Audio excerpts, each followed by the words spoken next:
players, and that just brings Rowville right back into the contest, I believe, and throws a few question marks as to their size out there. Rowville are quite a big-bodied Division 1 side in comparison to some of the other teams, and particularly down forward, where who's going to go to Cody Morris? That's going to be a crucial question that needs to be answered this afternoon.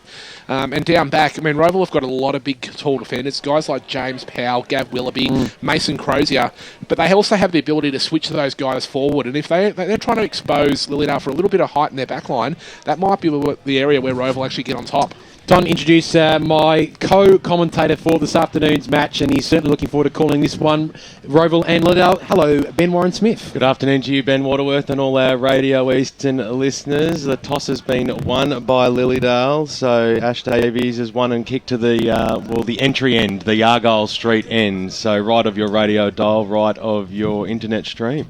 So, of course, we are streaming on EFL.org.au, but if you are tuning in at the moment, we're just struggling to get some pictures at the moment, but you should be able to hear us nice and clearly. Let's get some tips from around the caravan here. Let's start with you, Frosty. Who's going to take this one out today?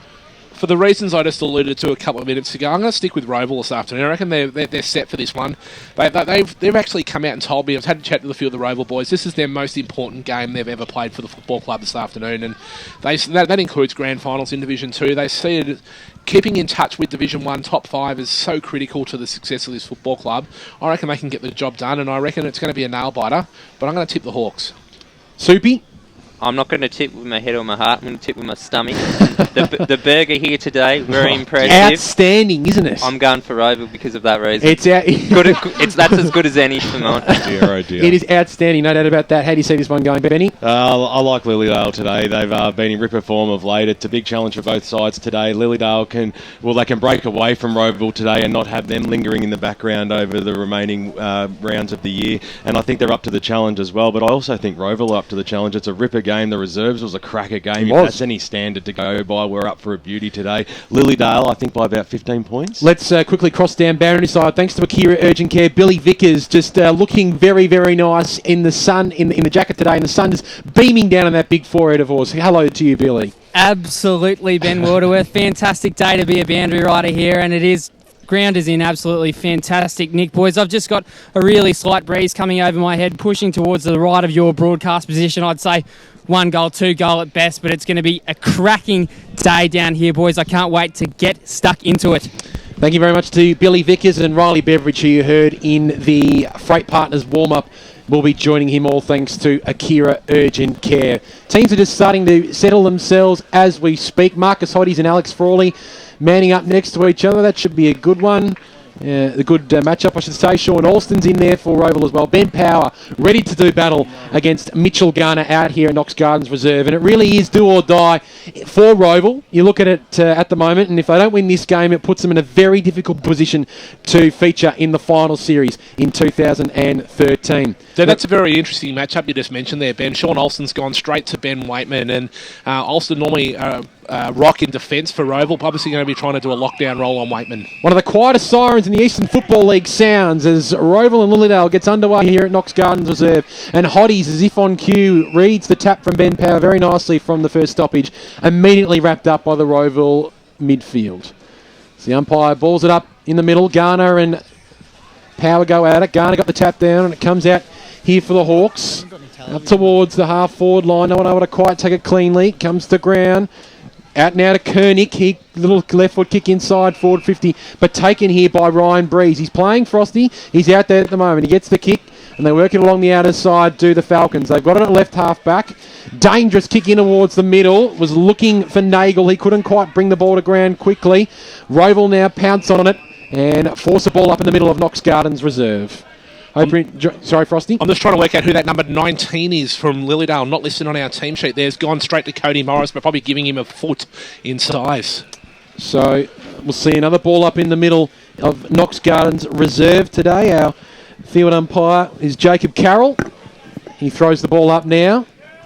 Mitch Garner got the tap down, straight down to a Lilydale opponent though, and he's immediately wrapped up. We're going to see our fourth stoppage Make sure you stick around here on EFL Game Day right throughout the day for all the around-the-ground scores. Just repeating, the Eastern Football League is heading for a premiership in the Under-14 Division 1 at the moment as a kick inside 50 towards Morris at the top of the goal square. Was he held without the football? He was. And Morris is going to get a free kick directly in front of goal and put the Hawks on the board very, very early. And we'll try and find out who that number 19 is. But this will be the perfect start for Cody Morris, Frosty. Oh, absolutely. And Cody Morris is a confidence player. If he can get a goal on the board very early on, it makes him a really dangerous target all afternoon. So this is a crucial kick. Cody Morris directly in front of goal for goal number 36 of 2013. He makes no mistake. It goes through, and Rowville get the perfect start here at Knox Gardens Reserve. We've played 2 minutes here on the Bendigo Bank scoreboard. Rowville 1 straight 6, and Lilydale yet to score on the Bendigo Bank scoreboard. And Cody Morris kicks goal number 36 for 2013. Boundary. Let's cross down boundary side. Thanks to Akira Urgent Care. Riley Beveridge. That number 19 is actually Dean Carswell, marked down as number 13 on your list, boys. Thank you very much, Riley. Working beautifully all day thanks to Akira Urgent Care. He'll be joined by Billy Vickers, and I hope you're enjoying this call on 98.1 FM and EFL.org.au. So the ball's back in the middle of the ground. It was a good knockdown by Power. Pack conforms and we'll have a restart. So a few stoppages early in the piece here. Rowville off to a ripper start.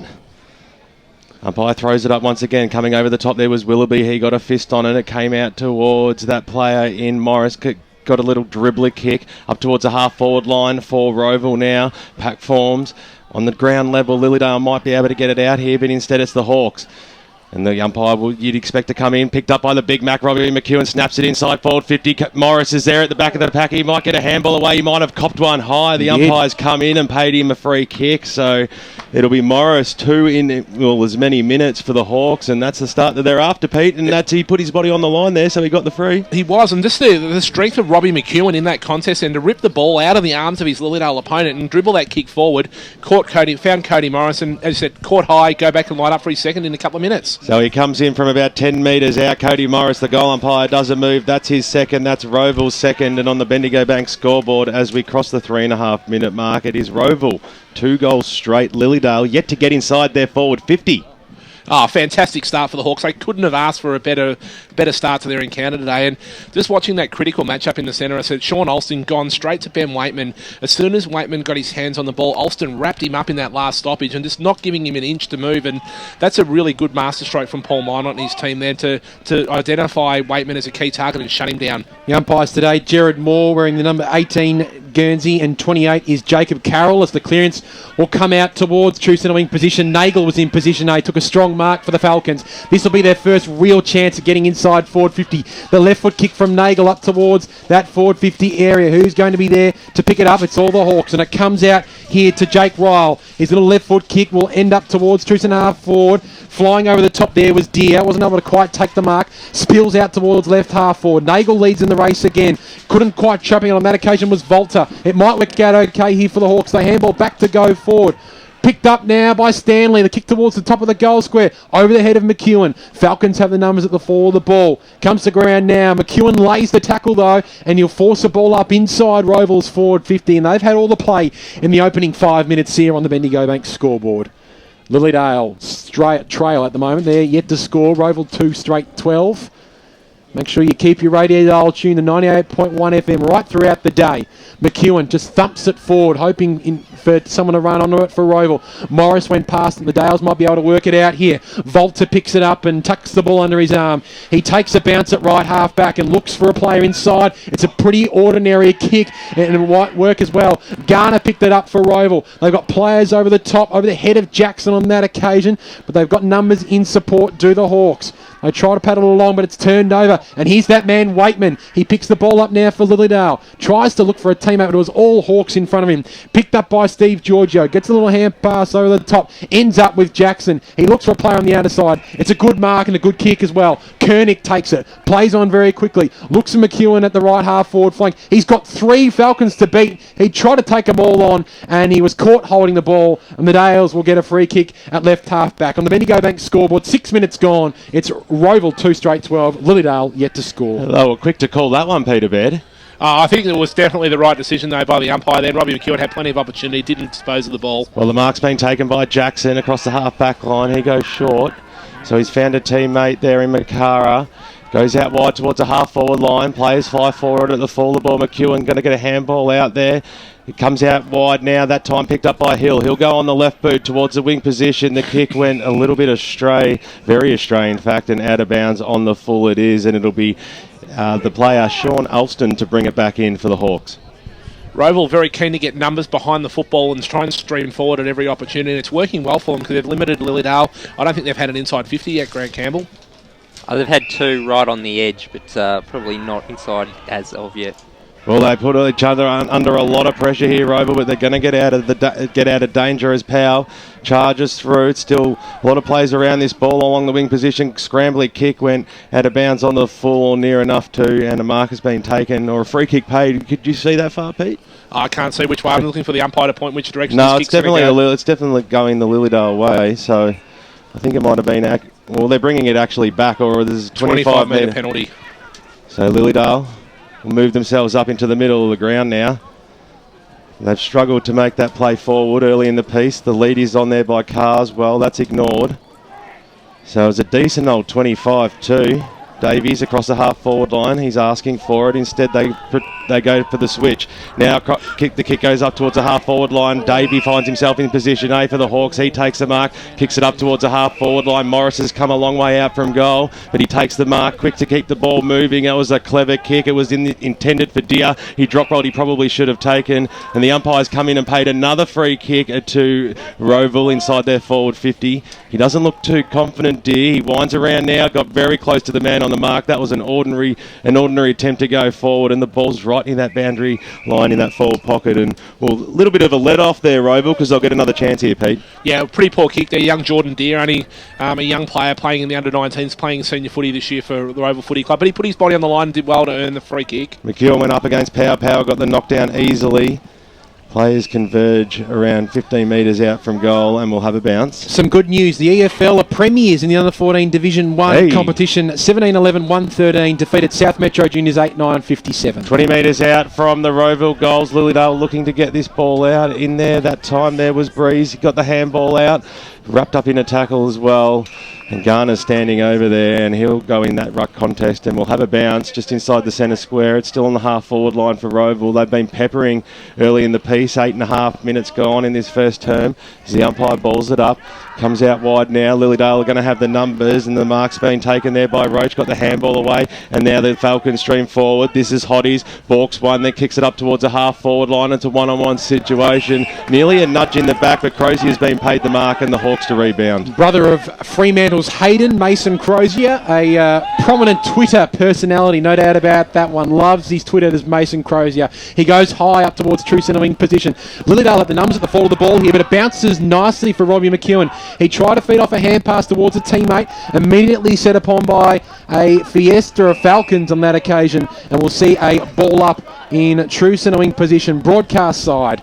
You love that word Fiesta, don't you, Ben Waterworth? It's an absolute beauty, Frosty, as are you in special comments today. Nice, lovely work from you. Rowville 2 straight 12. Lilydale yet to score. Ball comes to ground now. Jackson tried to squeeze a kick out of nowhere, and applying a nice tackle on that occasion was Troy Buffer-Allen, and he wraps his opponent up for another ball up. There's been a lot of tackles, and the tackling pressure from both sides has been fantastic to date. Power in front, got the tap down. He was looking for a teammate, Nash Raff Davies. He almost was taken high on that occasion. Rowville still applying pressure, and umpire Jacob Carroll says, "Give it to me, gentlemen, we'll see another stoppage." Speaking of stoppages, let's get some stats thanks to Grant Campbell, Yarra Valley Water, Be Smart, Choose Tap. That tackle count is high. Effective tackles 9-8 in favour of Rowville. The hit-outs are 8-6 in favour of Lilydale. That definitive selfly done hairstyle of Marcus Hotties is at the fall of the ball there on that occasion, and he might have earned himself a free kick here. Hotties, he has. Not sure if that was on the ball or if it was off the ball, but nonetheless, Hotties has received the free kick, true centre wing position. He brings it in short to Power, had to stretch to the big man, and he takes the mark, true centre wing. Handball's in ball to Ash. In fact, it wasn't Davies, it was Volta. Volta now goes out wide to that man in Davies. He marks it at right half forward, spears the pass, looking for a teammate in Baxter, but standing in the hole on that occasion was Troy Buffer-Allen, and he marks at left half back. Buffer. Yes, that's what they call him down at the club. I remember distinctly last year when Rowville won the Division 2 Premiership. Boof, boof, boof was the call when Allen's name was read out as Willoughby gets a hand pass off to McEwen, who's everywhere at the moment. Robbie McEwen goes out towards the half forward flank area. If it sits nicely for Bussy, he's in business. He made it work, did Bussy. His long kick towards goal might go all the way. Morris is there. He'll make it work. Cody, great defensive pressure in the end by Carswell, and he's able to rush it through for a minor score. A let-off for Lilydale. 2-1-13 are the Hawks. Yet to score the Falcons. 11.5 minutes gone on the Bendigo Bank scoreboard, Frosty. Yeah, Michael Bussy just showing how damaging a player he can actually be. 6'6" and can run like the wind as well. So showed why there was such early raps on him as potentially being an early round draft pick, but wasn't drafted. Rourke received it from the kick in. He kicked it straight down Willoughby's throat, who got it on towards Allen inside forward 50. Now the Hawks go bouncing football. They might get out of this. Lilydale, that was okay. Hill, he sold a dummy and then kicked it up towards the wing position. Long's driving kick to and an absolute ripper mark has been taken. So Lilydale right in front of that Bendigo Bank scoreboard. They need their first score on the board. The kick goes surging inside forward 50, looking for Ash Davies. The ball bounces over the boundary line and out of bounds, but it's in. At least it's in there forward 50 now, Pete. 40 metres out from goal. Yeah, they just got to go a little bit more direct though. Can't get forward to get pushed wide out here. You can get lost out in the pockets here at Knox Gardens Reserve, and Rowville have done well at limiting Lilydale coming through that centre corridor. So the umpire throws it in. Rowville will get the clearance, and it's a handy one too. Kick goes up towards the wing position, bouncing football away. It's 3 Hawks onto 2 here. They might win out, or the boundary line will. Instead, it's Lilydale. Beautiful play, kicking to the middle of the ground, finds Volta. He's been lively already in this first term. Kicks it across the face here. That was okay. The bouncing football. They might get out of danger here. Lilydale. The kick goes inside forward 50. It's a 2-on-1 situation straight over the top there of McComb's head. They're going to be able to mop up here. Bussy, as he usually does, kicks it up towards the wing position, and Rowville tapping it on is Troy Allen. He's been in it as well. Right on there, hammer down there is Baxter. Lilydale still applying the pressure. That's good play, but no one's letting up, and the umpire might actually have to come in here and bounce this or give something away. Paid holding the ball, free kick to Alex Frawley. So Frawley will be the recipient, and the Hawks are inside forward 50. So Frawley goes inside looking for Morris. Oh, used his body well there, did big Cody.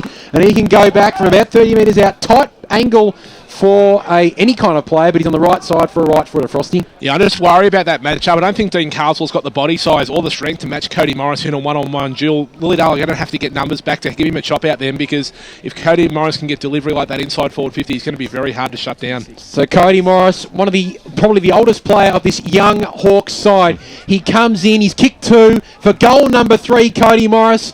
It looks good off the boot. Oh, age does not weary Cody Morris. He puts it through for a minor score, and it's through for another behind for Rowville. 2-2-14 are the Hawks, and Lilydale yet to score on the Bendigo Bank scoreboard. 14 minutes gone. I think he's gladly taken that Mansfield over with the departure of Mark Hardy from last year. Very true. Hotties has got it. Still in that defensive zone for Lilydale. Squeezes the kick out wide. Roach provides a lead across half forward. That's ignored. Instead, they go longer. Standing strong there is Giorgio. He'll take this mark. Held his ground well there. Been a solid backman for Rowville this year. Not only this year, the handball comes towards Kinder in the middle of the ground. He's going to switch the play out to the far side, but it was an absolute shank of a kick. And the mark's been taken. The kick goes up towards the Macomb direction for Lilydale. He nearly pulled it down in the middle of the pack. Later tackle. The umpire will come in and bounce it 50 metres out from the Lilydale goal. I think they're missing Daniel Breeze already, Frosty. They're really falling down at half forward at the moment. They just need a big presence. Yeah, Roach has got that job at centre half forward today, but being watched very, very closely by Jimmy Powell from Rowville, and he's doing a pretty good job. And Rowville are doing very well at getting numbers back and being a second or third man up, spoiling that contest. Ball came straight down to Hotties, fended out the handball. Now the ball's about 20 metres out from the Lilydale goals. There's about 20 players around this ball. Lilydale striving for that first 4-pointer, and will have a bounce about 25 metres out. They're peppering.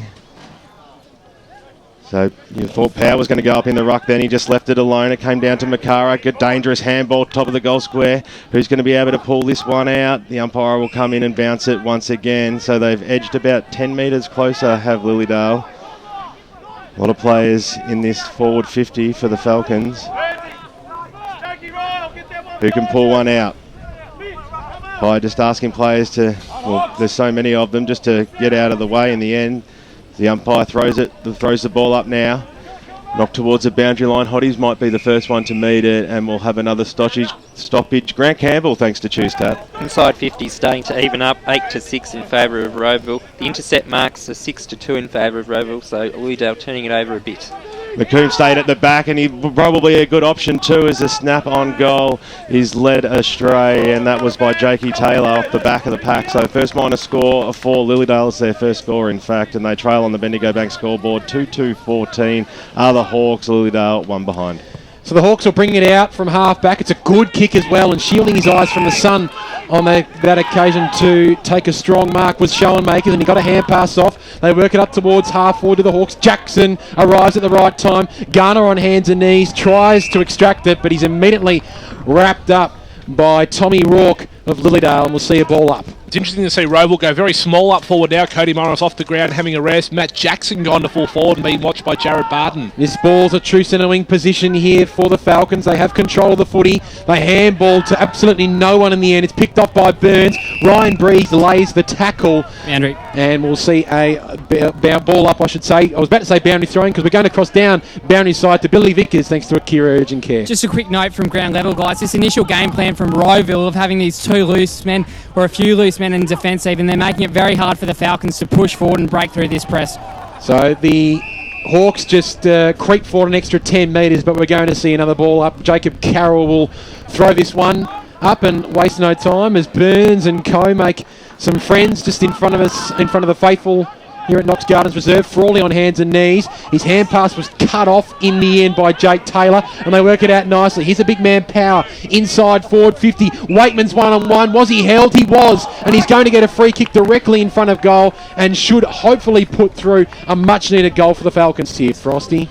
Yeah, a very disappointing free kick to give away then from the two Rowville defenders. They had Waitman out number 2-on-1, but Sean Olsen, who's opted out of the long sleeves, now gone into the short sleeves, just hanging on there, caught out of position, and he's given away the free kick, so Waitman will go back and put this one through to bring Lilydale a little bit closer. So he's been a star this year, Ben Waitman, and he makes no mistake. Goal number 27 for 2013 for Ben Waitman, and he puts his first on the board and puts Lilydale's first on the board for today. 1-1-7 are the Falcons. The Hawks 2-2-14. We have played 18.5 minutes here on the Bendigo Bank scoreboard. Just repeating, if you've just tuned in, the Eastern Football League Under 14 Division 1 side has won the AFL Vic Metro Junior Grand Final, defeating South Metro 17-11, 113 to South Metro 8-9-57. So there's been a free kick paid here in the middle of the ground. Do you see what that was for, Frosty? No, but a few Bronx cheers from the Lilydale faithful there. Obviously think they've had been on the poorer end of some of the free kick counts early on in this game. 5-4 in favour of Lilydale at the moment. Well, there you go. They'll have another chance to go inside forward 50. The kick goes up towards the direction of Davies, knocked away from him. Bouncing football right underneath that Bendigo Bank scoreboard, trickles over, and we'll have a boundary throw in. Bussy just seems like a smart player, just gets himself in the right positions, Frosty. Probably laconic has probably been the way he's been described early in his career, but really applied himself this year, done a lot of the hard work, really trying to make a name for himself now in Division 1. Garner and Power to go up at it. Garner got a good fist on it, knocked it away. The fall, the ball, Makara tried to get a possession away. Hotties is in there as well. We'll have another bounce, you would expect. Umpire wanted to let it go, but it just kept being held in. So 7 points is the margin. Lilydale have started off, well, pretty ordinary until the last few minutes, but they find themselves right in this game, and Rowville maybe, Pete, after the first 20 minutes of this game, might think that they should be a little bit further in front. I think the game's evened up in the last 5 or 6 minutes though, Ben, and I think Rowville, they jumped out of the blocks, but there hasn't been much between the two sides other than that first 5 minutes of football.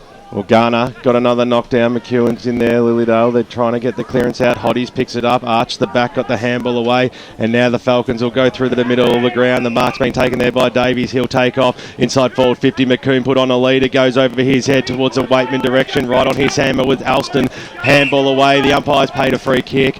It'll go the way of Rowville. Off the ball, just holding on to Willoughby a little bit. So the wildebeest, they call him at Rowville. So Gav Willoughby still in that defensive zone for Rowville. Short options on. There's a safe option too. Mark's been taken there by Bussy. He'll wind around on that loping right foot kick of his and kick it up towards the Bendigo Bank scoreboard area. The mark has been taken out there, and a handy one too, and Rowville are away. They certainly are. The kick here from Kidner up towards the half-forward flank area.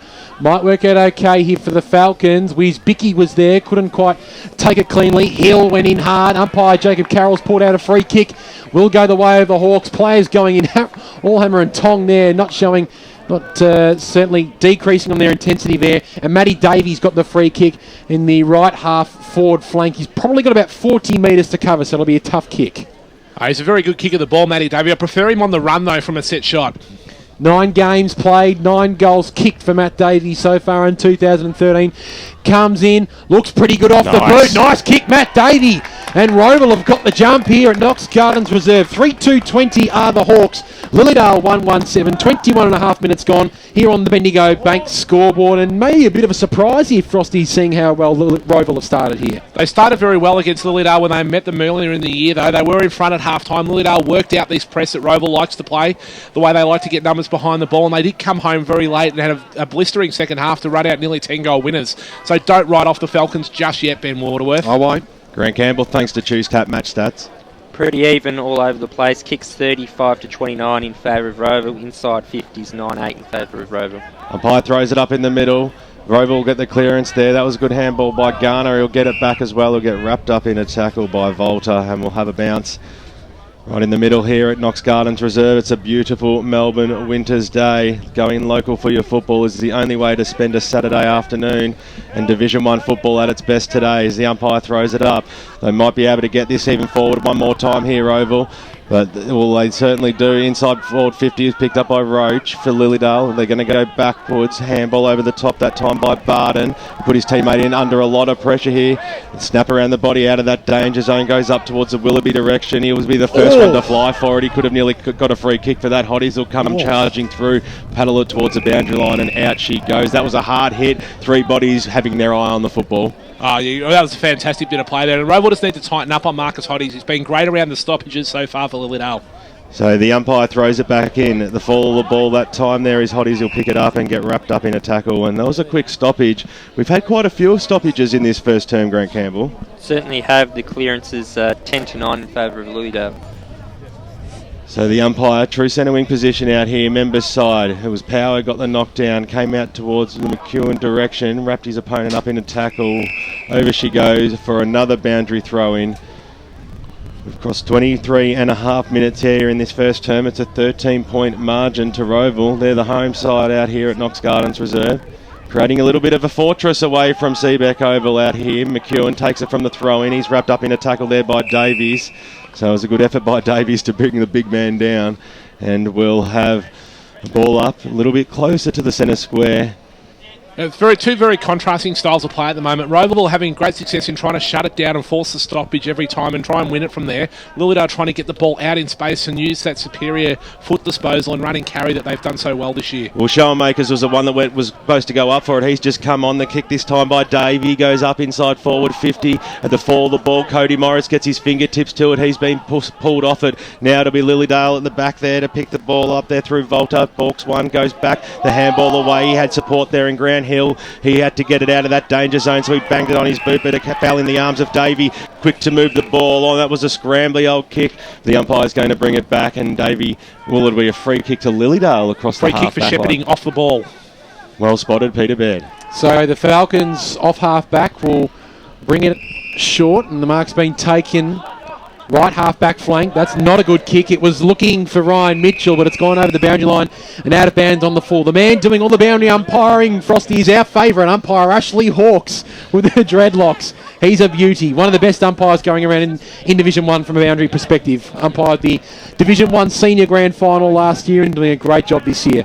Alex Frawley will be the recipient of the free kick, and he'll look to bring it out quickly. But from one out of bounds on the full free kick, almost to another, the Rowville players in Robbie McEwen and Matty David were able to get a hand on it before it went over the boundary line and out of bounds. We're 40 metres around from the Rowville goal. They've had all the play in this first term. They lead as Frawley's rush kick towards the top of the goal square. Bounce needs to be kind here for the Hawks. It wasn't for Deer. It comes to ground now, and that man in Wisbicki picks it up. He was almost slung off the football. Pumper goes in hard, wasn't able to quite take it cleanly, and it'll go over the boundary line and out of bounds on the opposite half-forward flank for the Hawks.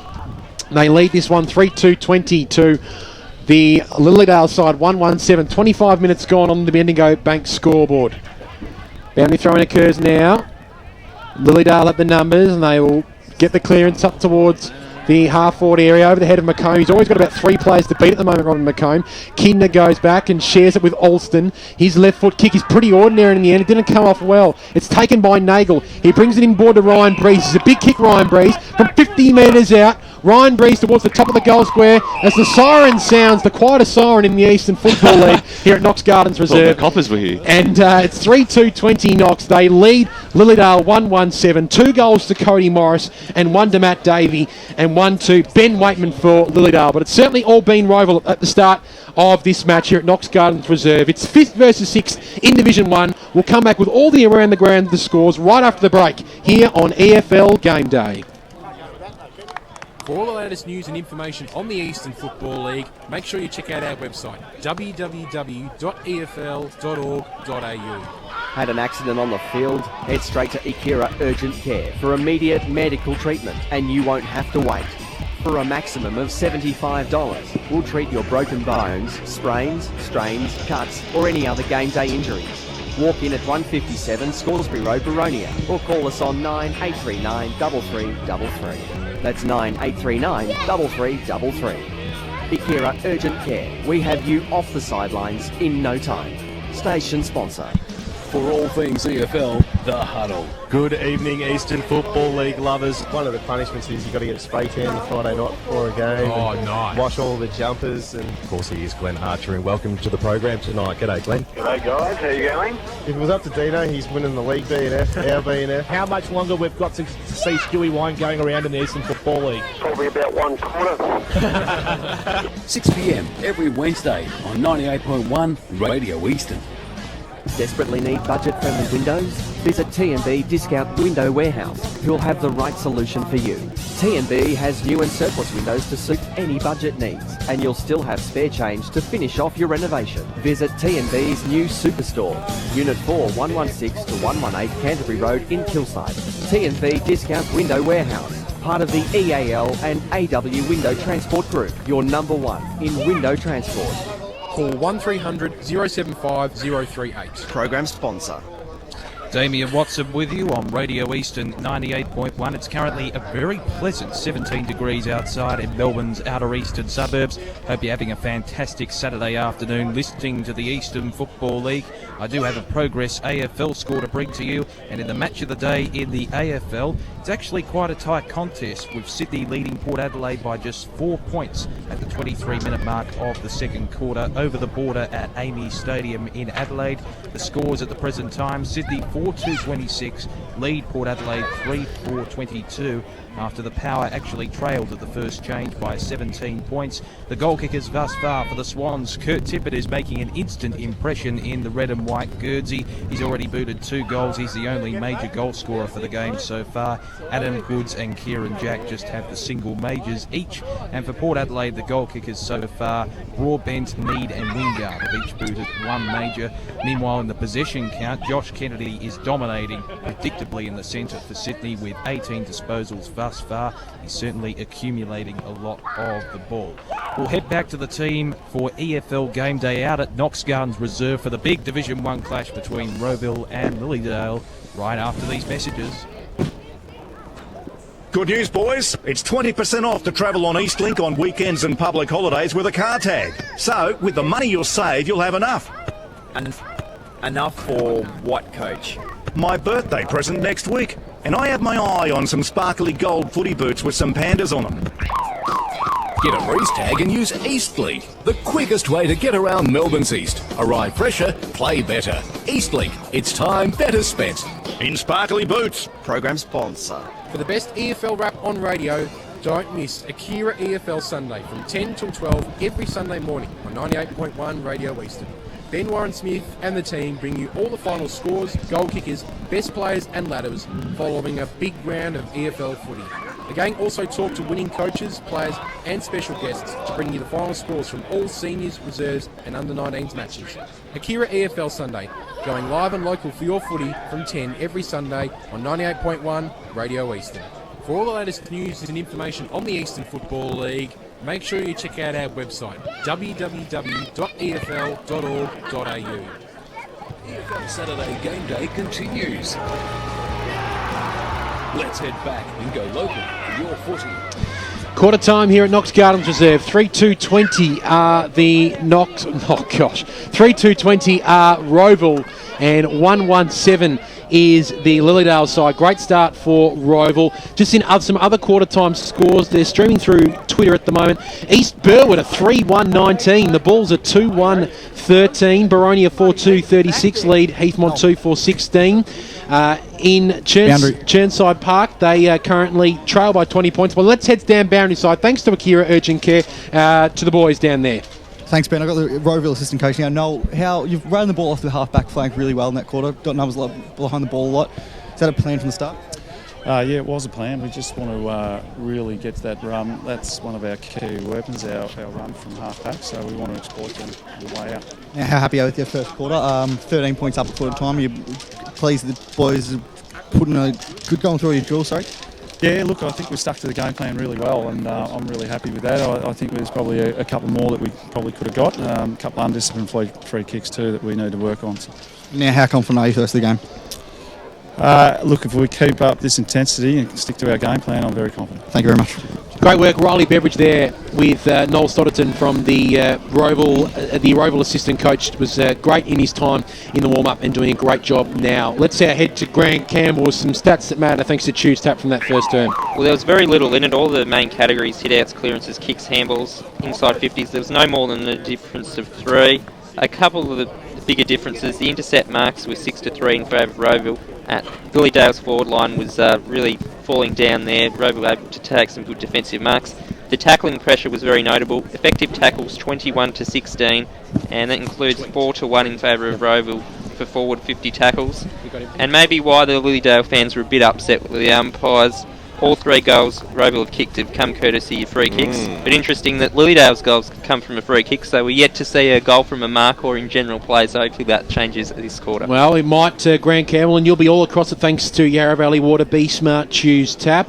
Plenty of great games going on at the moment. Baldwin 5-4-34 lead Knox 1-2-8. The Basin lead Ringwood by 11 points. Bayswater lead Mulgrave by 10 points. Norwood leads Blackburn by 9 points. Doncaster lead Ben Waverley by 16 points. Let's quickly head down inside. Thanks to Akira Urgent Care. William. Just as we kick off the second quarter, boys, I've just been over at the Lilydale huddle. A very animated Simon Rourke.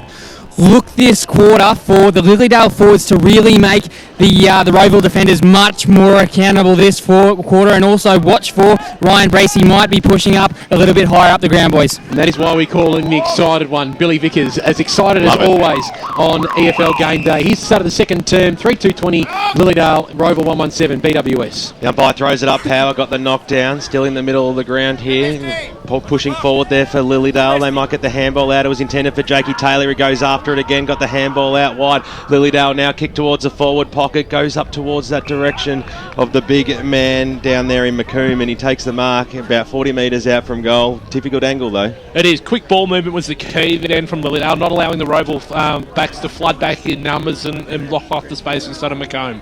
So great start.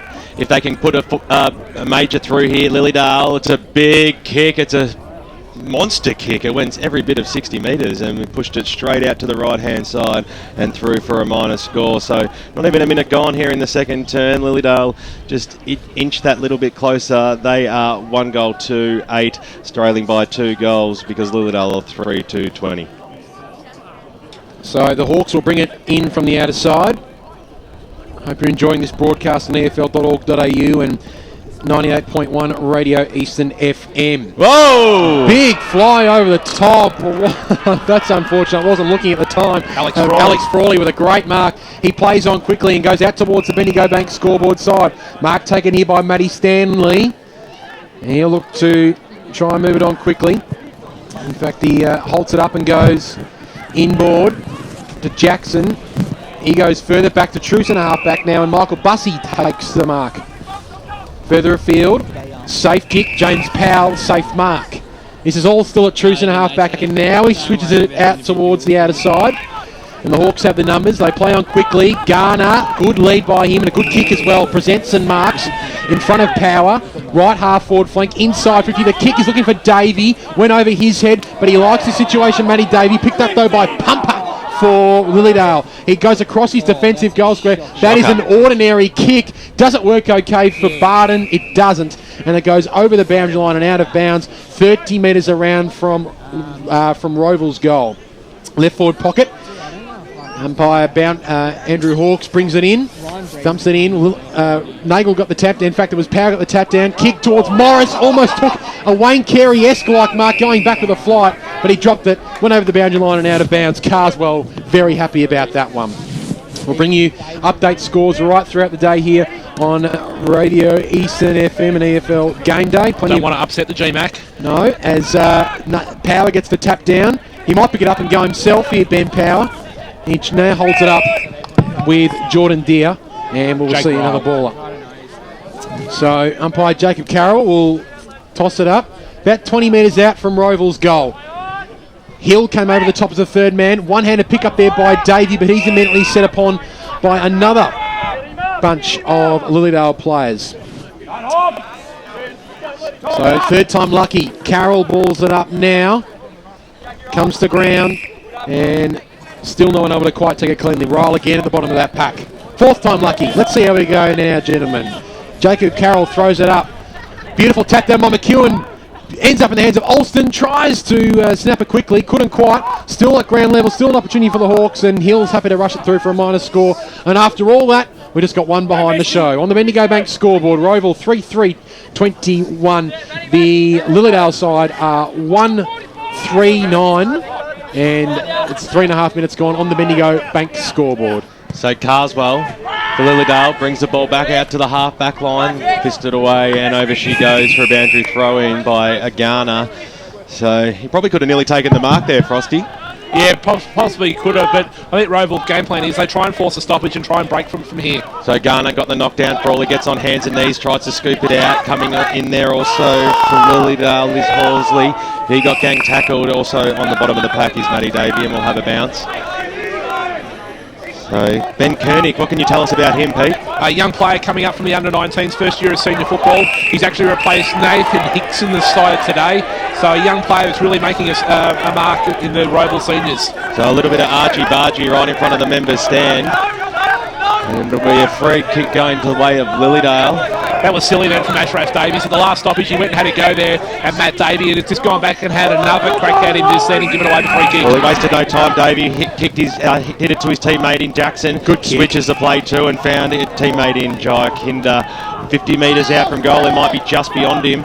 He'll go back as if he's having a shot. There's a lot of players forming in this forward 50. Garner salutes towards the goals. One of the best kicks in the Rowville team here. I'm going to back Jay Kinder to kick this. Kinder from 50 metres out. Drop punt. It was an absolute shake off the boot. But standing in position, it was Garner, the very man who told him to go for the goal, and he just floated out 20 metres out from goal, and he'll took the mark, and he'll no doubt put through Rowville's fourth. Fantastic passing from Jay Kinder. Hit his man out 20 metres out directly in front. You're unbelievable, Peter Baird. So the margin currently stands at 2 goals. You'd expect Garner to put it through and stretch it out to 3. Comes in now, getting a bit of stick from the crowd. He might have squeezed this one home. He's done just that. Goal to Garner. Rowville have got their 4th, and that's his first of the afternoon. And on the Bendigo Bank scoreboard at the 5.5 minute mark of the second term, Rowville moved to 4-3-27. 3 goals in front of Lilydale, 1-2-9. Well, that doesn't make sense. I think it's supposed to be 1-2-8. I think it's just that spot on the scoreboard doesn't actually work. It isn't actually an 8 on there. Okay, we'll keep that in mind for the rest of the day. But we'll laugh and joke about the kick not coming off, but it just shows the value of a forward playing in front there, and Mitch Garner playing in front of the pack when the ball did fall short at the top of the goal square. He was in position A, able to take that mark and go back and kick the goal. So plenty of around the ground scores happening. Baldwin lead Knox 34-8. Norwood lead Blackburn 22-13, and Noble Park trail East Burwood by 6 points. We'll bring you more Division 1 scores as they come to hand, as it's on the outer side here. Rowville have the numbers. Handball comes in board to Willoughby. He steadies now and kicks up towards true centre wing. Good bodywork position here by the Hawks. They'll look to centre the ball just over the head of Deere, and it proved costly. Pumper takes the mark, true centre half back position. He goes in towards true centre wing. Nagel takes the mark. Good young player, Nagel. Pretty underrated, I think, certainly by most people outside of Lilydale. He goes short. The mark's been taken by Mitchell. And he goes further afield across the boundary line. And another mark here to the Falcons. As Davies goes inside 50. It's a good kick. Spoiler on that occasion was that man in Taylor. In fact, it was Nagel again. And Frawley's happy to wrap this one up from himself, and we'll see a ball up about 50 metres out from goal. Doing a lot of hard work in and under the packs there, Alex Frawley, this afternoon. And that's probably where his strength is. On hands and knees, he's probably one of the guys who's so quick at getting a handball. Probably one of the best in Division 1. Umpire Jared Moore throws the ball up. Lilydale almost had a free kick against him there for holding the ball. Ryle's kick was smothered off the boot, and Lilydale have the numbers at the back here. Grant Hill, the ever-reliable Grant Hill, up towards true centre-half forward. McComb was there. Ball comes to ground. Who's going to have the numbers here for Rowville? It's Mitch Gunner. Nice little hand pass in the end, and it works out nicely. McEwen got it over the top. Troy Allen now picks it up.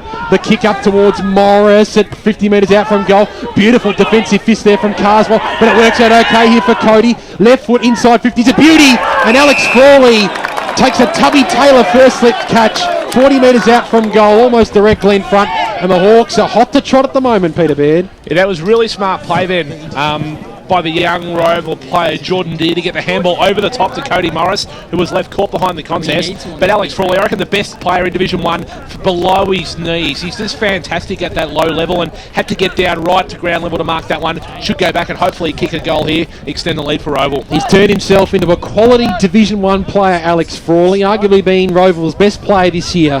From 9 games, he's been named in the best 6 times, and how he's playing so far, you expect to make that 7 from 10 today. Can he add a goal to his name? From 40 metres out, Alex Frawley does not make a mistake. And the double cobra from Alex Frawley as well. He loved that one.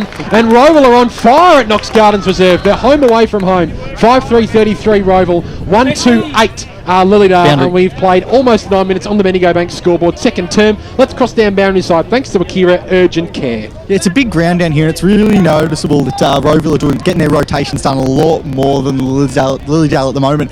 Probably outnumbering them about 3-1 in terms of changes off the interchange bench.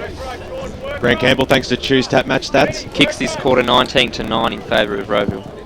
So the umpire to ball it up now. Showmakers goes up against Power. Power got that knocked down. Jakey Taylor's charging through, but the ball bounces away from him. Scooped up that time there by Stanley. It's going to switch it around. Rowville kicking to the middle of the ground. They're putting themselves under a lot of pressure. Right on the hammer there is Horsley. Handball out there. Picked up by Roach on the left boot. Surges the ball forward towards goal. It could be shepherded through. It could be picked by McComb. He couldn't get boot to ball, and nicely done. Safetiness counts. Alston pushed it through for one behind for Rowville. On the Bendigo Bank scoreboard, they move to 1 goal, 3-9 Lilydale, still trailing 5-3-39.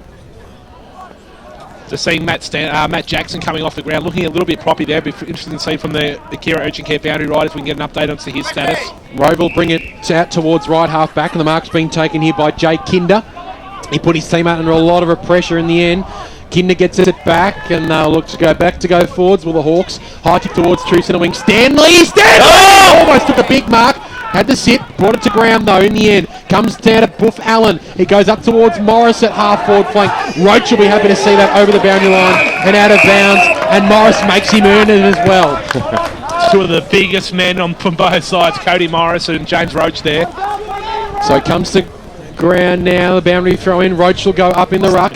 Probably gave a bit of size away there against Showmakers. But umpire Jacob Carroll will ball this one up as Marcus Hoddies emerges from the bottom of the pack, as he has been doing a number of times so far in this game. Showmakers, beautiful tap down to Allen. It might free up here. That man in Deer. High kick towards Frawley from behind. Couldn't quite take the mark. Carswell. A bit of composure needed here at half-back. His kick out towards right half-back isn't the best. Leading in the race here is Allen, who's got the ball on the string at the moment here for Rowville. Allen goes backwards to go forwards. His kick was good to Willoughby. Willoughby now gets a little hand pass off. They're off and running. Kidner off to Showmakers. Back to Willoughby. Kick over the top. Was looking for Makara. couldn't quite take the mark on his back. He slipped at the wrong time, and Hotties might make him pay. Off half-back, Marcus Hotties. Beautiful kick out towards the outer side. Taken here by Wizbicky. The left foot kick inside 50. Has to sit for Waitman. He's got time. He's got Taylor in support. Waitman, smart choice towards the top of the goal square. Powers there. Brought the ball to ground. Who's going to pick it up here for Lilydale? Wizbicky leads in the race, but seeing it over the boundary line and out of bounds is Mason Crozier, and we will see a boundary throw in 20 metres out from goal. Let's cross down to Riley Beveridge, thanks to Akira Urgent Care. Yeah, Frosty pointed out Matt Jackson coming off early in the field, looked a bit proppy. He's going for a walk now. It's just a corky. He said someone stuck a knee into him as he walked off the ground. Shellmaker's got the tap down, thanks Riley, as Makara gets a little hand pass over and the boundary line and out of bounds. Ben Power called for deliberate, but umpire Jared Moore says, no thank you, I want to see those long locks of Ashley Hawkes toss this one back in. And he'll toss it back in about 20 metres around from Lilydale's goal. They need the next one desperately. Power in the ruck. Shellmaker's almost grabbed it out of the ruck. He got it down to Troy Allen. His little left foot dribbler out towards the half foot back flank. Didn't quite work for his teammate. And umpire Jared Moore will say, give it to me, gentlemen, I'll see a ball up. This is about 50 metres out from goal. And Paul Minot on the scene. He is. He'll be coming back from a very happy under-14 Division 1 assistant coaching role under the guidance of Billy McCormack, one of our favourites, as we'll see another ball up. Speaking of that, if you've just tuned in, the under-14 Division 1 side defeated South Metro Juniors today, 17-11, 113 to South Metro Juniors 8-9, 57. So we're one down, we've got two to go, and one's going on as we speak in the under-15s Division 1s. We'll bring you up to date with that as the scores come to hand. Shellmaker's got the tap down, a left foot kick out by the Hawks towards true centre-wing position, but big James Rhodes takes the mark. Looks like he pushed back here, and he thumps it on the left boot towards the full forward area. McCombs there, thumped away from McCombs' grasp though, comes to ground, and the Hawks have numbers, and they'll look to bring it out through half-back. And Davey kicks it up towards the deer direction. He had to take it on the first bounce. He trapped it well. The young fella on the left boot now kicks it up towards the wing position. It went as high as it went long over the back of the pack. The umpire might have paid a mark or a free kick there, but either way it's in Breeze's arms. So Lilydale, another chance to go forward. The kick goes in towards the Waitman direction, the forward pocket, big fly over the back, fisted away from him, and Allen will see it over the boundary line and out of bounds. Grant Campbell, thanks to Choose Tap. Rowville dominating the clearances this quarter. They're winning that 9-2. Just watch Paul Minot get out of his car, big smile on his face as he looked up at the scoreboard and sees Hawks 4 goals up. I see just getting the lowdown there from Paul Barlow and the terrorist Damien Orlando on the boundary line. Power got it down to Volta, who squared a kick up towards centre half forward. It's a dangerous kick over the back of the pack, picked up there by Kearney. Got the handball away to Bussy, and now the Hawks are away. The kick goes up towards the half forward line for all. He might be able to run onto this. It's got to sit well for him. He had running support. The Hawks might do this well. Over the top was Garner. He might end up in his arms. The kick was smothered by Bussy, and we'll have it. It's gone through for a behind, but what a bit of a letdown there. How good was that handball there from Alex Rowley into space for his teammate running onto it, set him up there. Unfortunately not able to get maximum result for effort. Well, both umpires having a chat goal and field, and eventually it is paid at one behind. On the Bendigo Bank scoreboard, it is Rowville 5-4-34, Lilydale 1-3-9. Carswell brought it out for Lilydale, and he found Ryan Breeze in his right back pocket. And Breeze now up towards Bendigo Bank scoreboard territory. Big fly from Mason Crozier in front. He takes a strong mark. He goes in towards true centre half forward. Mark taken here by Jackson. This is promising. The Hawks are building. Shellmakers kicks to Garner. Strong mark. And he takes the mark almost directly in front, 40 metres out from goal. This for his second. One thing Nick Shellmaker is very good at it. For a big man, he's very good at linking up through the midfield. Good boy at both hand and foot. And that's actually exposing Ben Power, who's getting caught out around the ground. Very good at stoppages. But Nick Shellmaker's influence around the ground is actually hurting the Falcons at the moment. Famous Garner family. They are Taylor Garner now at North Melbourne. And, of course, Damien at Frankston. Mitch for his second here for the Rowville Football Club. Looks good. He likes it. And the Hawks are on fire. 6-4-40 are Rowville. 1-2-8 are Lilydale. Or was it 1-3-9? 1-3-9 are Lilydale. 15 and a half minutes gone. Bendigo Bank scoreboard. Will Taylor working feverishly around the grounds. Let's introduce you for the first time today. Some of those important around the ground scores. Yeah, Division 1, Bowen dominating Knox by 26 points. Norwood leads Blackburn by 9 points. East Billet leads Noble Park by 1 goal. Vermont leads East Ringwood by 27 points. And Scoresby leads South Grown by 2 points. Very important 15 minutes coming up, Peter Baird, for Lilydale. Oh, they can't afford to concede another couple of goals. Rowville already out to a 5-goal lead now. If they fall for much further behind, it's going to be a long way back for the Falcons. Well, Showmaker paddled it to his advantage. Rowville eventually got the clearance. The kick goes up towards a half-forward line. Bussy was in position A, got tackled, got the handball away. In fact, it was Deer. In the end, come through for support was Koenig. Handball away by him to his teammate in Davey. He was under a lot of pressure. Probably put a little bit too much purchase on it. He probably should have popped it up about 15 metres out, and over it goes for out of bounds on the full, and it'll be Carswell for Lilydale in the back pocket to bring it in. By telling him to move things along. Eventually wanted to be called play on so he could create the switch, which he's done so. So Lilydale, from side to end, they've got to do it the hard way, and the kick was an absolute shank too. Rowville surging forward inside 50, the kick by Allen, and Mike floated its way through for a goal. They've got another one, the Rowville Hawks, 7 on the board, and we're only halfway through the second term here. The Bendigo Bank scoreboard, 7 goals, 4-46, leads 1-3-9. It wasn't a great looking kick, but he attacked the football well, and a great goal by Rowville there. Fantastic running goal there by Troy Bluffer Allen. He's one of the best deliverers of the ball in the Rowville team, and if you ask Cody Morris whose hands he wants the ball coming into him by, it's probably going to be Troy Allen. They link up so often, but that time then Allen going back, doing the job of himself. Fantastic play then from the Hawks. Division 2 scores, Will. North Ringwood leads Upper Fenchurch Gully by 31 points. Doncaster East are humiliating Donvale by 33 points. Mooroolbark leads Montrose by 4 points. Bayswater leads Mulgrave by 10. And at the moment it's quarter time in the representative game in under 15s, and it's all tied at 3-1-19. That seems like a beauty. Thanks, Will. We'll hear from you in a minute as Ash Davies earns himself a free kick. Gets a hand pass off to McComb. Left foot kick inside 50. Wasn't a great kick. Didn't work for Taylor, but it might work out okay here. The short chipping ball from McGuinness over the top was not great. Straight into the hands of the Rowville defence, and they're off and running on the other side. Here's Matty Stanley, the little pocket rocket himself. Gets a hand pass back to Willoughby. He goes up towards half-forward now with a long thumping kick. Going back, almost taking a mark there, was Jared Barden. The ball sits nicely for him though, and he can rebound off half back for the Dales. How far has he run? He's ran too far, surely. And the Rowville faithful in front of us let us know as well. And that was a big mistake from Jared Barden because he's ran across his goal and he's given away a free kick almost directly in front of goal, 30 metres out. You can see the Rowville faithful in front of the caravan there, letting the umpire know. Peter McCara, the former under-12s coach of a lot of these players, actually leading the charge there. So it'll be a free kick going the way here of the Hawks. And I think that might be Mason Crozier on the outer side. Frosty, who is trying to claim the free kick. Matt Jackson, it looks like to me. Sorry, Matty Jackson. And he's been awarded the ball now. So Jackson, you say call him a veteran of Rowville, Frosty? A stalwart. A stalwart, probably the best way to put it. He comes in now for Rowville's 8th goal. It looks good. And Rowville look good today at Knox Gardens Reserve. 8-4-52. They are thumping Lilydale. 1-3-9. 14 minutes gone. Second term Bendigo Bank scoreboard. Gents, this game's basically over. Oh, it's a long way from over yet, Ben. It's close. Lilydale, they've been so gallant, particularly in second half this year. I know Rowville had very good last quarters, but they were a 10-goal better side in the second half against Rowville earlier in the year. So don't write off the Falcons just yet. Another couple might shut the door, though. Will Taylor with the Division 3 scores around the grounds. Doncaster leads Glen Waverley by 16 points. Boronia leads Heathmont by 10 points. The Basin leads Ringwood by 15 points. Wanturna South leads Templestowe by 6 points. Churnside Park leads Warrandyte by 20 points. And Mitcham leads Whitehorse by 10. Well, the ball's once again across the half-forward line for Rowville. Hotties nearly could have got pinged for holding the ball then, but the umpire will come in and bounce it 50 metres out from goal.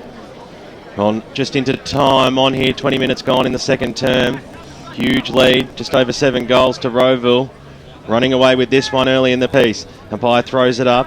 Getting down low was McEwen. He eventually picked it up and barged his way out. Got a handball out. Ball forms on the back of the pack. Frawley scrambled to kick up towards the Morris direction. Right on his hammer is Carswell. The ball did a bit of a wrong and Rowville off the ground. Might have been down, but to put this one through. Well, it's all just falling the way of the Hawks, and a brilliant goal kicked by Matty Davey. He had the turn of speed and at the top of the goal square just did what he needed to do. And fantastic bit of stuff in a week where Australia made the World Cup. He just showed his soccer skills. Matty Davey, not much of him, very slightly built, but very quick across the ground and great foot skills then to dribble that ball through from about 20 metres out in front of goal. Grant Campbell for choose that match. That's just ran out of breath. Disposals this quarter 67-29 in favour of Rowville. Uncontested possessions are 39-12 in favour of Rowville. Almost a world record for the most number of words spoken in one breath. Well done there, Peter Baird. Let's head to Will Taylor with some Division 4 around the ground scores. Hillside leads Nunawading by 15 points. Eastern Lions leads Park Orchards by 10 points. South Belgrave leads Sylvan by 8. Surrey Park leads Forest Hill by 10 points. And Fentress Gully leads Canterbury by 20. Great work, Will, doing a nice job. But here's an opportunity for the Falcons. The kick goes forward here by Ma.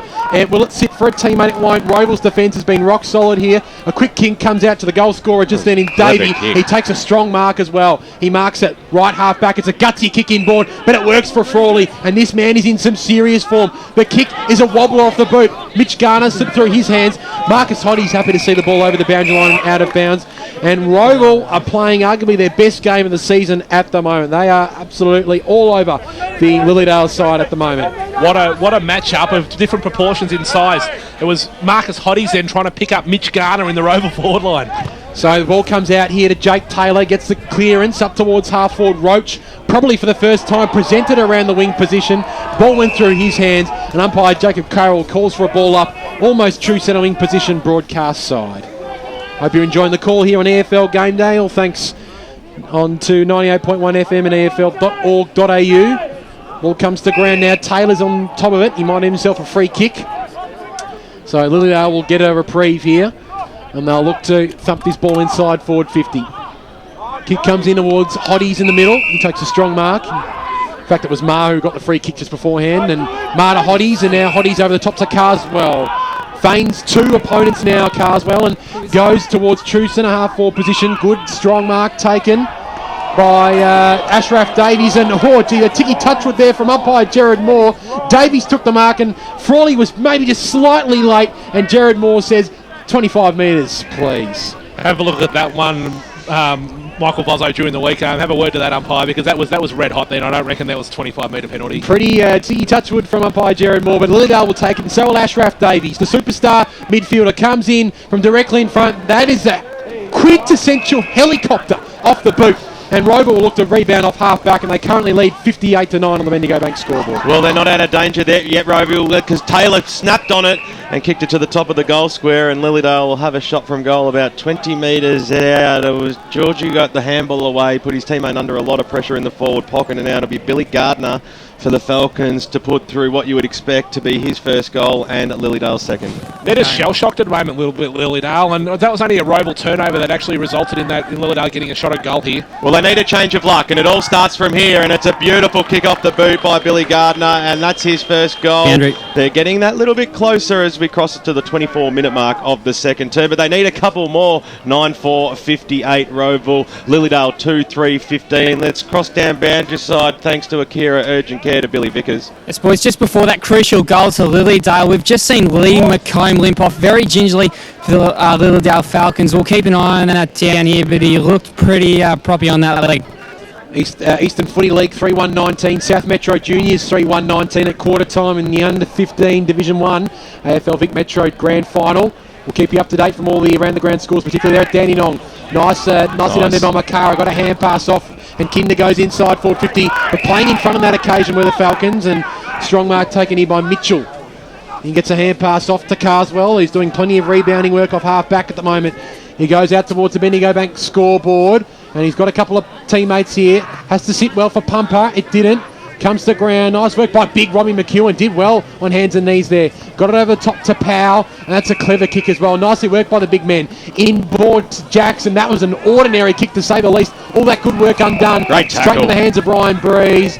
Luckily, a good tackle initiated by the Rowville player there. Held the ball up. We'll see it tossed up almost near the middle of Knox Gardens Reserve. On the Bendigo Bank scoreboard, 9-4-58 Rowville, and Lilydale at 2-3-15. Umpire Jared Moore throws it up now. Showmakers, the big leap against Power, who just stands there and just taps. And no one won, so we'll see another ball up in the middle of Knox Gardens Reserve. Right near the cricket pitch. And umpire Jared Moore will toss this one up. Nagel used his body on that occasion to tap it towards an advantage of a Rowville teammate in Frawley. He paddles it forward to Noah Vale. And Frawley's in there once again underneath those packs. Frosty, as you mentioned beforehand. And we will see a third ball up, and the ball's moved about 10 metres in about a minute. Hope you're enjoying this broadcast on 98.1 FM and EFL.org.au. Grant Campbell, some stats that matter thanks to Choose Tap.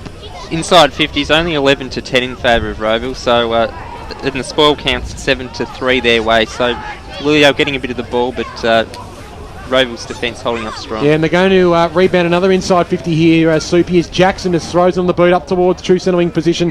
That one just landed inside before it went over the boundary line and out of bounds. It was a rugby league style touch. And umpire Ashley Hawkes will throw this one in. Power, beautiful tap down on that occasion to Davies. That's why he's one of the best ruckmen in the competition. Taylor works in tandem with Ryan Breeze, and he thumps it on the boot up towards the half-forward line. Good, strong mark taken here by the Falcons. And it is that man in Baxter, Marcus Baxter. He's about 60 metres out from goal. Just thumps it towards the top of the goal square. Roach from behind over his head. Rowville will be happy to see this one through for minus score. Roach might kick it off the ground for a goal. No, it was rushed through for a minus score in the end. So on the Bendigo Bank scoreboard, we've played 21 minutes here in the second term, and Rowville 9-4-58, lead Lilydale 2-4-16. So Jackson to bring the ball back in. Still time in this second term for either side to get a goal. A minute or so to go. Kick goes out wide. Picked up that time by Ryle. On the left boot, goes out towards the Barcy direction. Has to sit up for him. Clever enough to get the handball away. Goes for the 1-2. Needs to break a tackle. Over the top to McEwen. He handballs further afield. And now the Hawks have found themselves up towards the centre half ball position. And here's Garner standing in position A. And he takes the mark about 50 metres out from goal. He'll go back looking like he'll have a shot here. If he connects right, he can definitely make the distance. We have seen a lot of floaters already in this game. They're really exposing Lilydale for height in their back line with the two big targets down there in Garner and Cody Morris. He's kicked 2 goals this afternoon. Great start to the game by him. Presented well. The kick goes to the top of the goal square. This is going to fall short. Deer was in position A. Fisted over and through for a one behind by Big Benny Power. Minor score is the result to Rowville. The Bendigo Bank scoreboard at the 28-minute mark. They move to 9-9-59. Lilydale 2-4-15. Lilydale, no possession is easy at the moment. And that was no easy mark for Ben Power, but he was up to the task. He marks 30 metres out from his own defensive goal. In the shadows of Knox Gardens Reserve, Power brings it out towards a one-on-one contest. Almost taking a mark there was Gardner. He brought the ball to ground at least. Wizbicki was there, but the umpires pulled out a free kick right on the quietest siren you will hear in the Eastern Football League. And it is Rowville who are all over the Lilydale side here at halftime at Knox Gardens Reserve. I don't know what the proper scores is because it says 9-9-59. I think it's 9-5-59 that should be Rowville.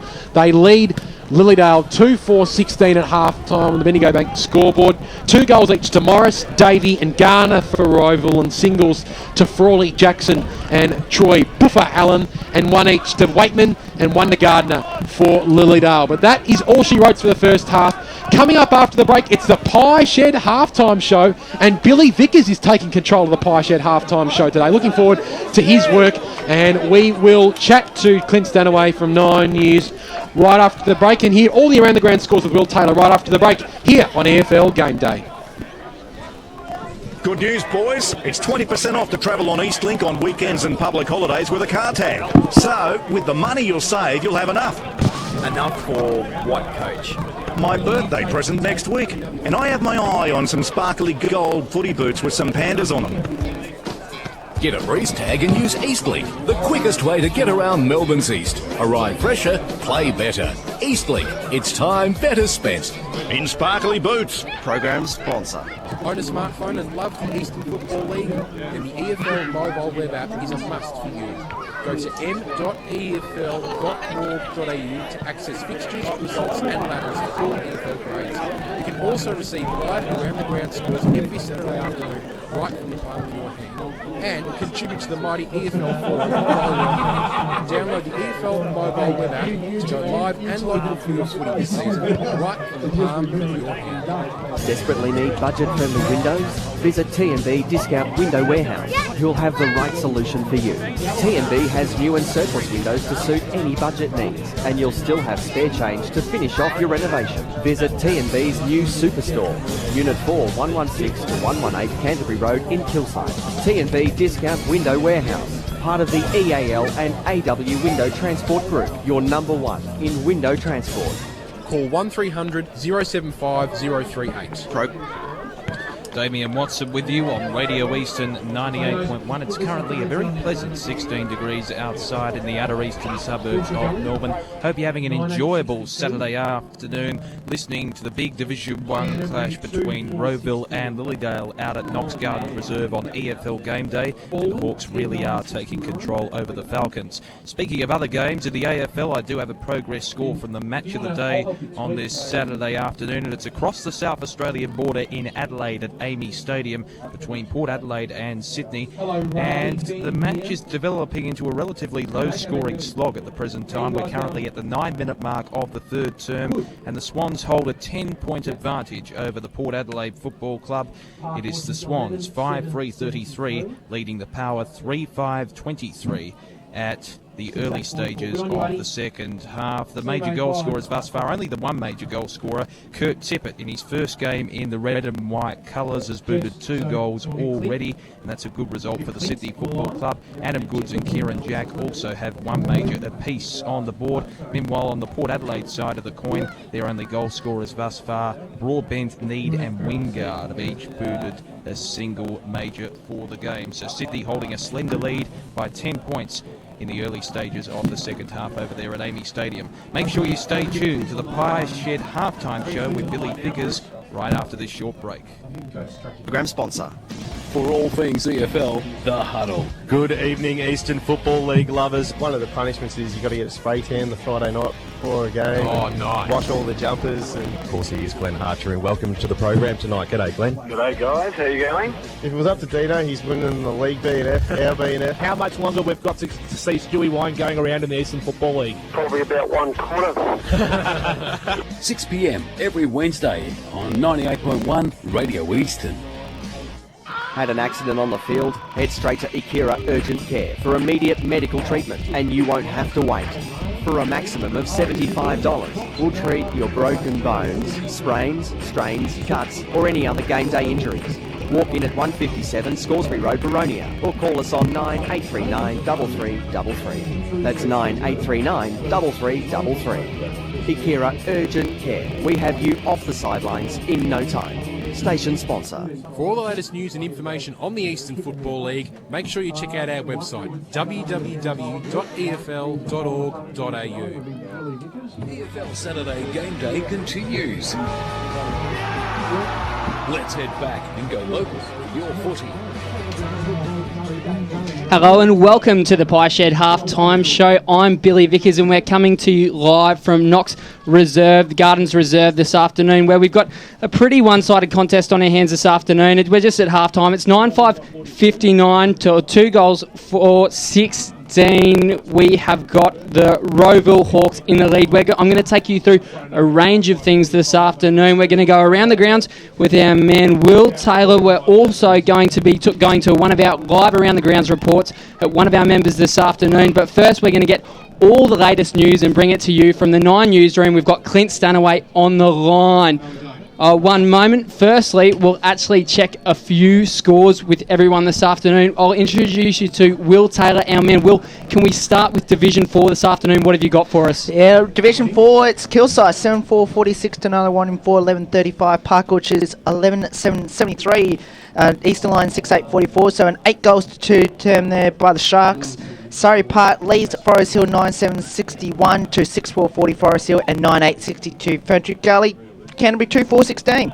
Fantastic work, Will. Now, I do believe we've got Mr. Clint Stanaway on the line. Clint, are you there? I am, Billy. Good to talk to you. I got a bit sick of Benny, actually, so it's nice to hear a fresh voice. That's right. Nice to get some fresh vibes on the line, Clint. Now, I understand we do have one current game this afternoon, and obviously a fairly big clash. A lot made out of it this afternoon. A couple of big players playing milestone games around the AFL. Absolutely, and that big clash is over there in Adelaide. The big story there, Kurt Tippett. Plenty of firsts for him today. His first match of the year, first for his new club, and first back in Adelaide, of course, after his controversial defection to the Sydney Swans. So far, he's proved to be, well, pretty much worth every cent, booting a couple of handy goals. The Swans leading the Power by 16 points. We'll talk more sport shortly because there's lots around, but before then, an update on our other top stories. We've got some incredible CCTV pictures of, at the moment, a drink driver ploughed his car into a busy Laverton restaurant. These have to be seen to be believed. The vision's breathtaking. Luckily, everybody inside eating their noodles escaped injury. Also tonight, a 6-year-old boy recovering in hospital after being hit by a four-wheel drive in Wanturna. More rumblings out of Canberra as Labor's leadership soap opera continues. The touching story of a father and son marathon team. And as I mentioned, we're chock-a-block full of sport. Plenty happening. All the highlights from the MCG, that match dubbed the Crisis Cup. It's the Saints up against the Demons. Neil Craig's first match in charge there at the Melbourne Footy Club. The wash-up from Hawthorn's gritty win over West Coast. No less than 5 Hawk stars limped in for scans earlier this morning. And how about this vision of the great one, LeBron James partying in style on the nightclub circuit in Miami after that huge win over the Spurs. Last time he was out on the town after a big win, he spent up big $17,000. So you can only imagine what the bar tab was this time around. What's happening, Billy? That's 9 News at 6 o'clock. Fantastic, Clinton. We look forward to your coverage tonight at 6 o'clock. Fantastic work. And we also look forward to, obviously, a big night in sport, the Lions and the Wallabies' first game tonight. I'm going to move across to Will Taylor again. Let's go Division 3. Will, can you give me some scores from that league? Absolutely. Well, I'm just going to go back to Division 4 because there was one score that I didn't announce. It was Sylvan and South Belgrave, and it's all tied at 3-8-26. Now, moving on to Division 3 now, Doncaster 9-8-62, leading Glen Waverley 1-6-12. A 50-point lead there for the Sharks. The Basin 6-8-44, leading Ringwood 4-3-27, so a 17-point lead there to the Basin.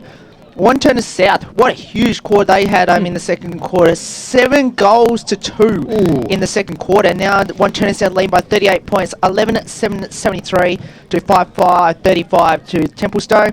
Chirnside Park and Warrandyte, this game is well and truly over, you would think. 6 goals to 1 there by Chirnside Park, and they lead this one by 56 points, 11-7-73 Chirnside Park. Warrandyte 2-5-17. And Mitcham and Whitehorse, a very close contest here. Mitcham 8-9-57 leads Whitehorse 7-5-47, so a 10-point lead to the Tigers, which they had at quarter time. Fantastic, Will. We are coming to you from the Pie Shed halftime show. Absolutely the best pies in the business. Now, I do believe we've got one of our Around the Grounds reporters, one of our fantastic Around the Grounds reporters on the line. It's going to be Jeff Manolitz, and I believe you're at Montrose and Mooralbach, Jeff. Yeah, hi Billy, how you going? Very well, mate. Fantastic game here at Montrose Recreational Reserve here. At half-time, it's Montrose 8-6-54 to Mooralbach 5-8-38. Very nice. So what's been the story of the first half? How's Montrose kicked ahead there? Yeah, it was a ripper first quarter. It was 5 goals apiece at quarter time, and it was really a quarter of 2 halves. That first quarter, Mooralbach really kicked the first 3 goals of the game. But in the second half of that first quarter, Montrose really steadied and kicked 5 goals in 10 minutes to only be 4 points down at quarter time. But then in that second quarter, they really dominated that second quarter. They kicked 3 goals to nothing, and they're looking good at the moment with a 16-point lead at half-time. So a big second quarter to Montrose out there. That's quite remarkable and a really quick goal spree, obviously. What's been the impetus for that? Has it been someone in the forward line standing up and taking notice up there, or has it been a midfield game, and have they been really working the ball up forward for Montrose? Yeah, it's really the midfielders that got on top there in the second quarter for Montrose. Dean Stephen, he's kicked 3 goals, kicked a couple in the first quarter and 1 in the second. Also, Dylan Rickard kicked a goal, and the big forwards up there, Rowan Hall and Billy Schilling, have got 1 goal each. For Mooralbach, though, it was Matthew Polkinghorn in that first quarter, kicking 3 goals. He absolutely dominated in that first quarter. They put him up forward in the first quarter there and really paid dividends with three first quarter goals. Okay, but he's been a bit quiet ever since. It's a bit of a crucial game for both clubs. Do you think Mooralbach can make a bit of a charge in the second half of this game? Do you think it's going to be a good contest, or are Montrose going to keep running away with this one? Yeah, look, I'm really hoping that Mooralbach do come back. As I said, that first quarter, it was the first half of the first quarter that they really dominated Mooralbach, but thereafter it was really Montrose that's taken control of this game. So, look, to be honest, I'd expect more of the same from Montrose. They're a quality team, haven't lost a game this season, so I really do expect that they'd run away with it. Jeff Manolitza, thank you so much for your work around the grounds this afternoon and for joining us on the Pie Shed halftime show here on EFL Game Day. We thank you for your work, and we'll look forward to your cross around the grounds this afternoon, and you can catch that live on 98.1 FM Eastern. We are crossing back live to our ground here at Knox Gardens Reserve. We are doing the Pie Shed halftime show. The Pie Shed's pies are absolutely delicious, combining fresh meats and vegetables with just the right combinations of herbs and spices. With over 40 varieties of pies, the Pie Shed has a reputation second to none. See Mark and the team at 295 Canterbury Road, Bayswater, or call 9720-7711. Now let's cross over quickly to Will Taylor again. Let's go Division 2 quickly, and we'll take us through the Premier Grade as well. Absolutely. Well, I'll just give you a halftime score from the game we didn't mention in Division 3. Baronia 12-10, 82 leading Heathmont 3-5, 23. Let's move straight into Division 2 now. North Ringwood 8-6, leading Upper Ferntree Gully 1-4, 10. Doncaster East now create a 40-point lead over Donvale now, 10-7, 67 Doncaster East, Donvale 4-3, 27. Montrose, as Jeff just said before, Montrose leading Mooroolbark by 16 points, 8-6, 5-8, 38 Mooroolbark. Bayswater 7-8, leading Mulgrave 5-7, 37. And it is the Waverley Blues 8-3, leading Croydon 6-5, 40. And the team bring you all the final scores, goal kickers, best players and ladders following a big round of EFL footy. The gang also talk to winning coaches, players and special guests to bring you the final scores from all seniors, reserves and under-19s matches. Akira EFL Sunday, going live and local for your footy from 10 every Sunday on 98.1 Radio Eastern. It can be difficult booking an appointment with your GP when you need medical care urgently. But at Akira Urgent Care, Australia's first walk-in medical and emergency clinic, you don't need an appointment and you don't have to wait. Walk in at 157 Scoresby Road, Baronia, or call us on 9839 3333. That's 9839 3333. Akira Urgent Care will have you off the sidelines in no time. Station sponsor. Desperately need budget-friendly windows? Visit T&B Discount Window Warehouse, who'll have the right solution for you. T&B has new and surplus windows to suit any budget needs, and you'll still have spare change to finish off your renovation. Visit T&B's new Superstore, Unit 4, 116 to 118 Canterbury Road in Kilsyth. T&B Discount Window Warehouse, part of the EAL and AW Window Transport Group, your number one in window transport.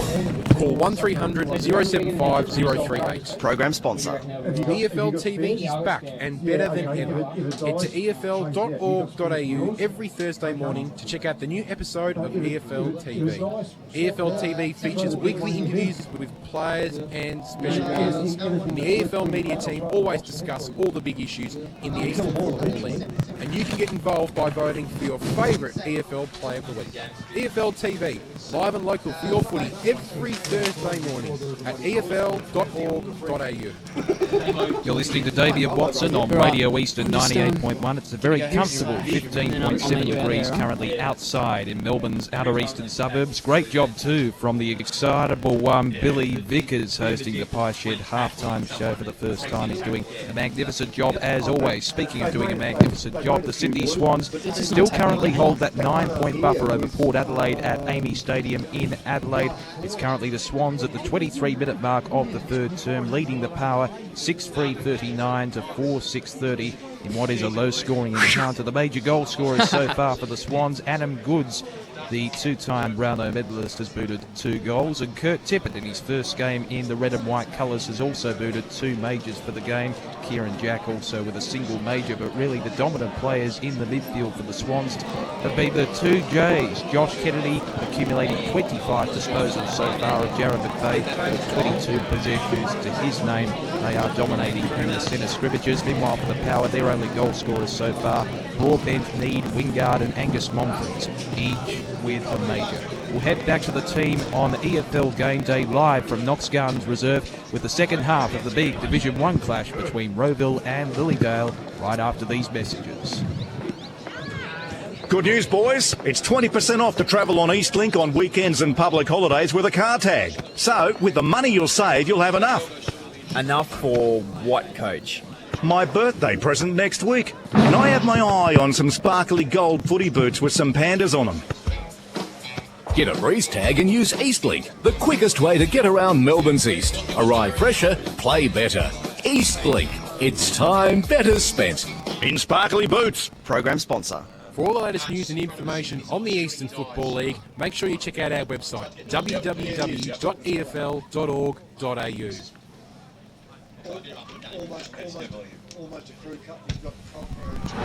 Let's head back and go local for your footy.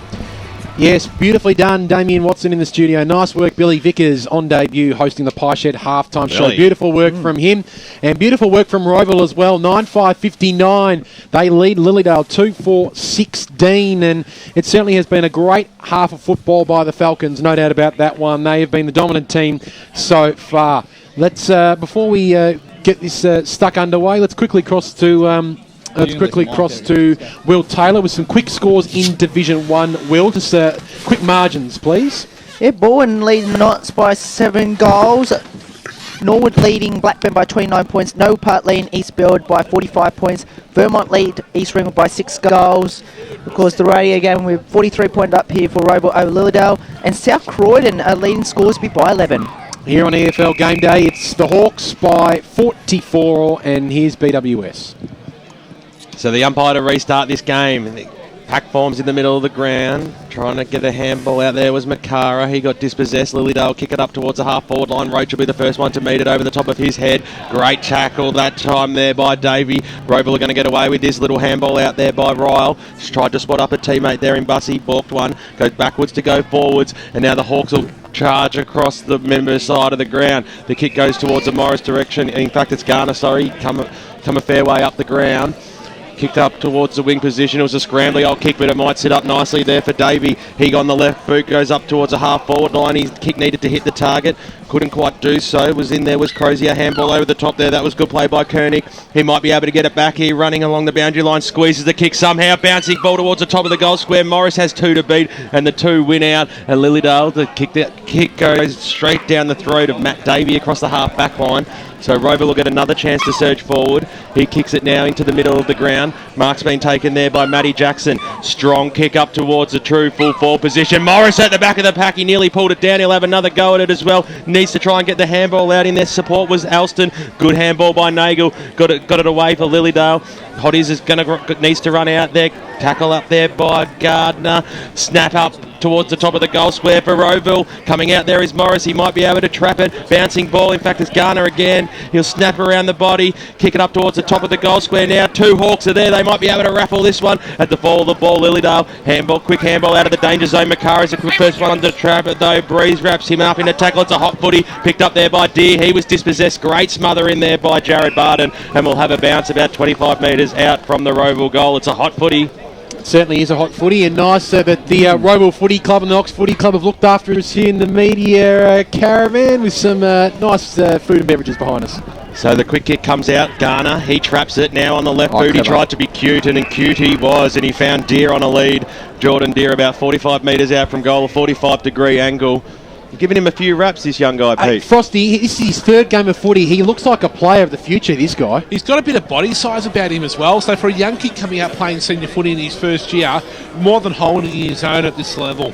So Jordan Deere, measured in his approach.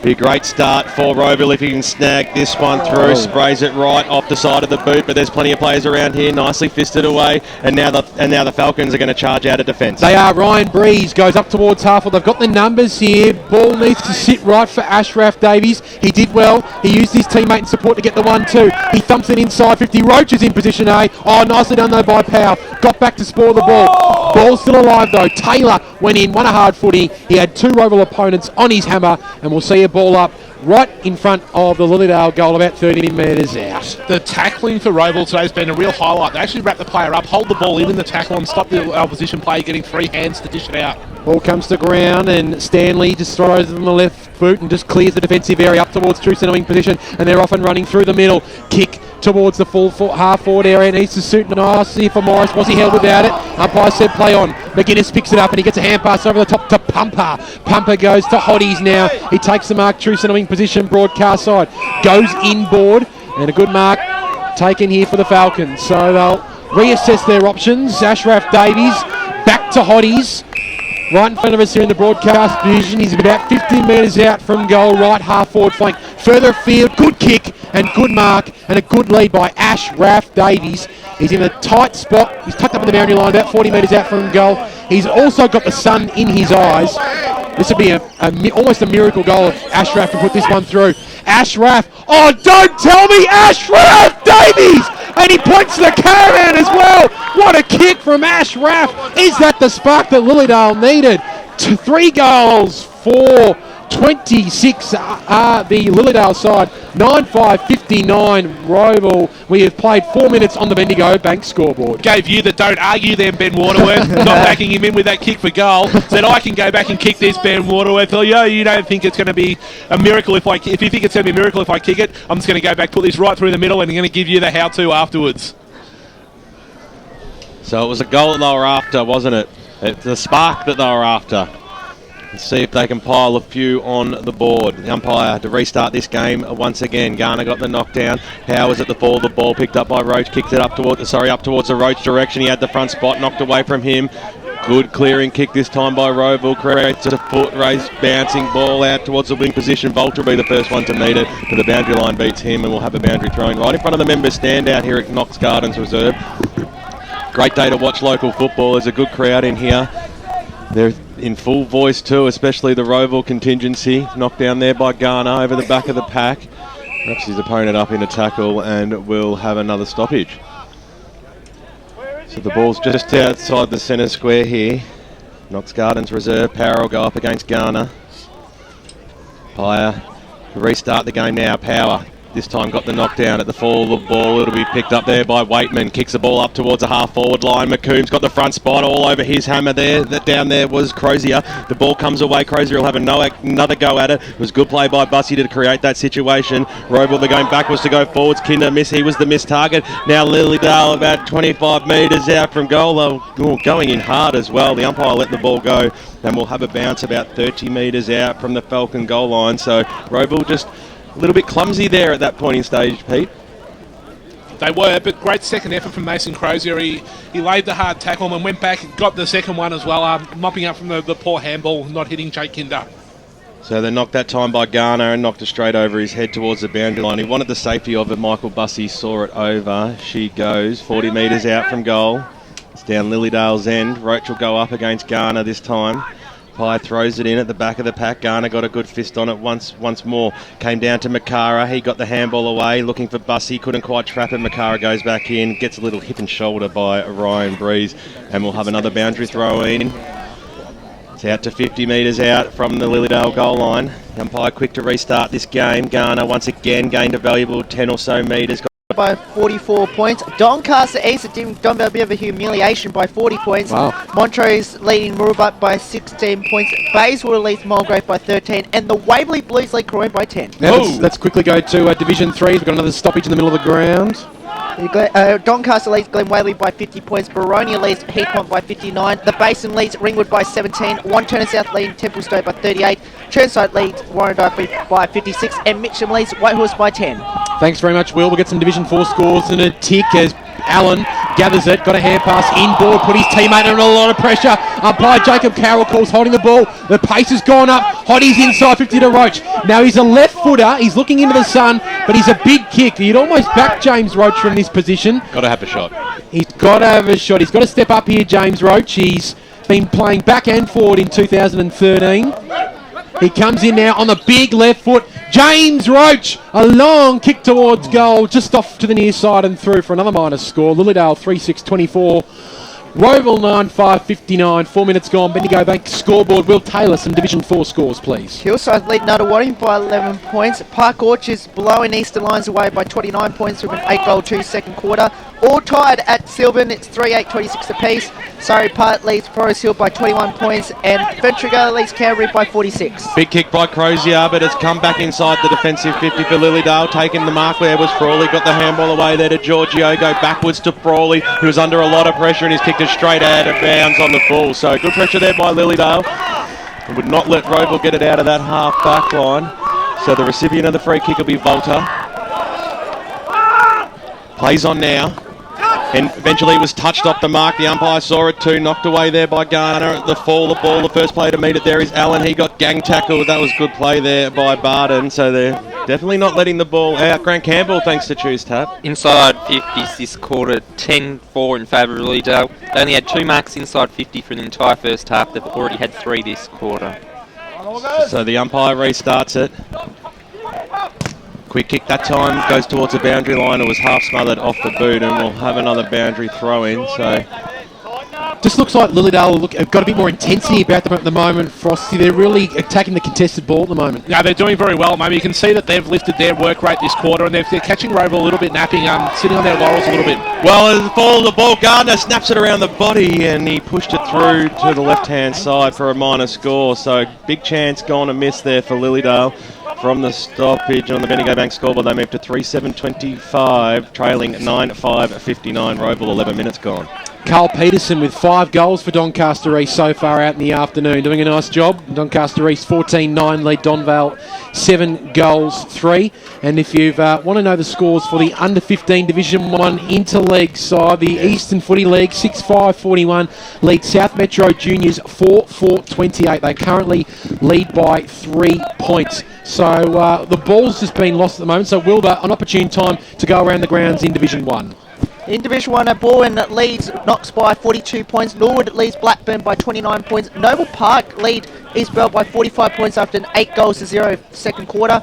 36-point lead there to Vermont over East Ringwood. 43 points was the half-time in our radio game. And South Croydon with a 4-2 second quarter lead by 11.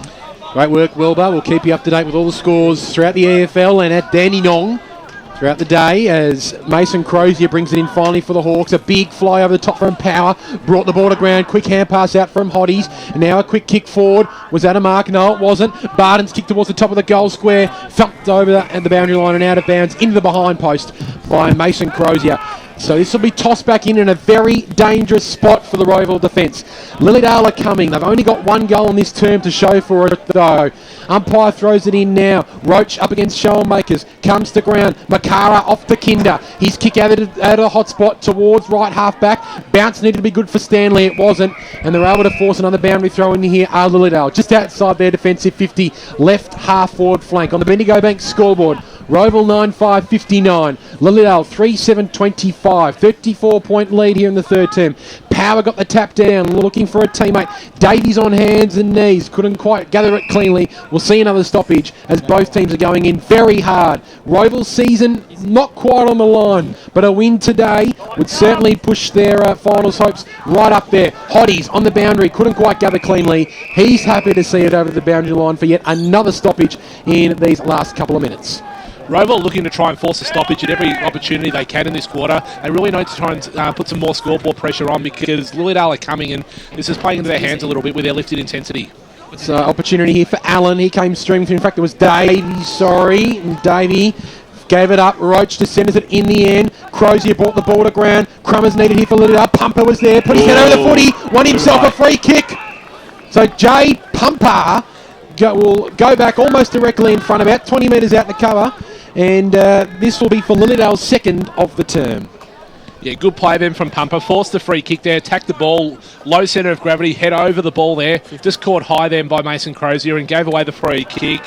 This will put a little bit of pressure back on Rowville if he can kick this. They would have kicked the last couple, and Rowville just can't rest on their laurels at this stage. And there's been a 25-metre penalty, Frosty, given it away by the Rowville defence. So Pumper will pump this through, and it will make an absolute certainty as well. So this will bring Lilydale to 4 goals for the day. Pumper puts it through. And Lilydale, maybe they're not done with yet. They trail at the moment 4-7-31 to Rowville 9-5-59. Rowville scoreless in 15 minutes of this third term on the Bendigo Bank scoreboard. Grant Campbell, some important stats that matter thanks to Choose Tap. Lilydale being dominant in recent times. The inside 50 count now 12-4 in favour of Lilydale. The kicks is 24-18 in favour of Lilydale. The handballs are 18-8 in favour of Rowville, so maybe they're handballing a bit too much under pressure.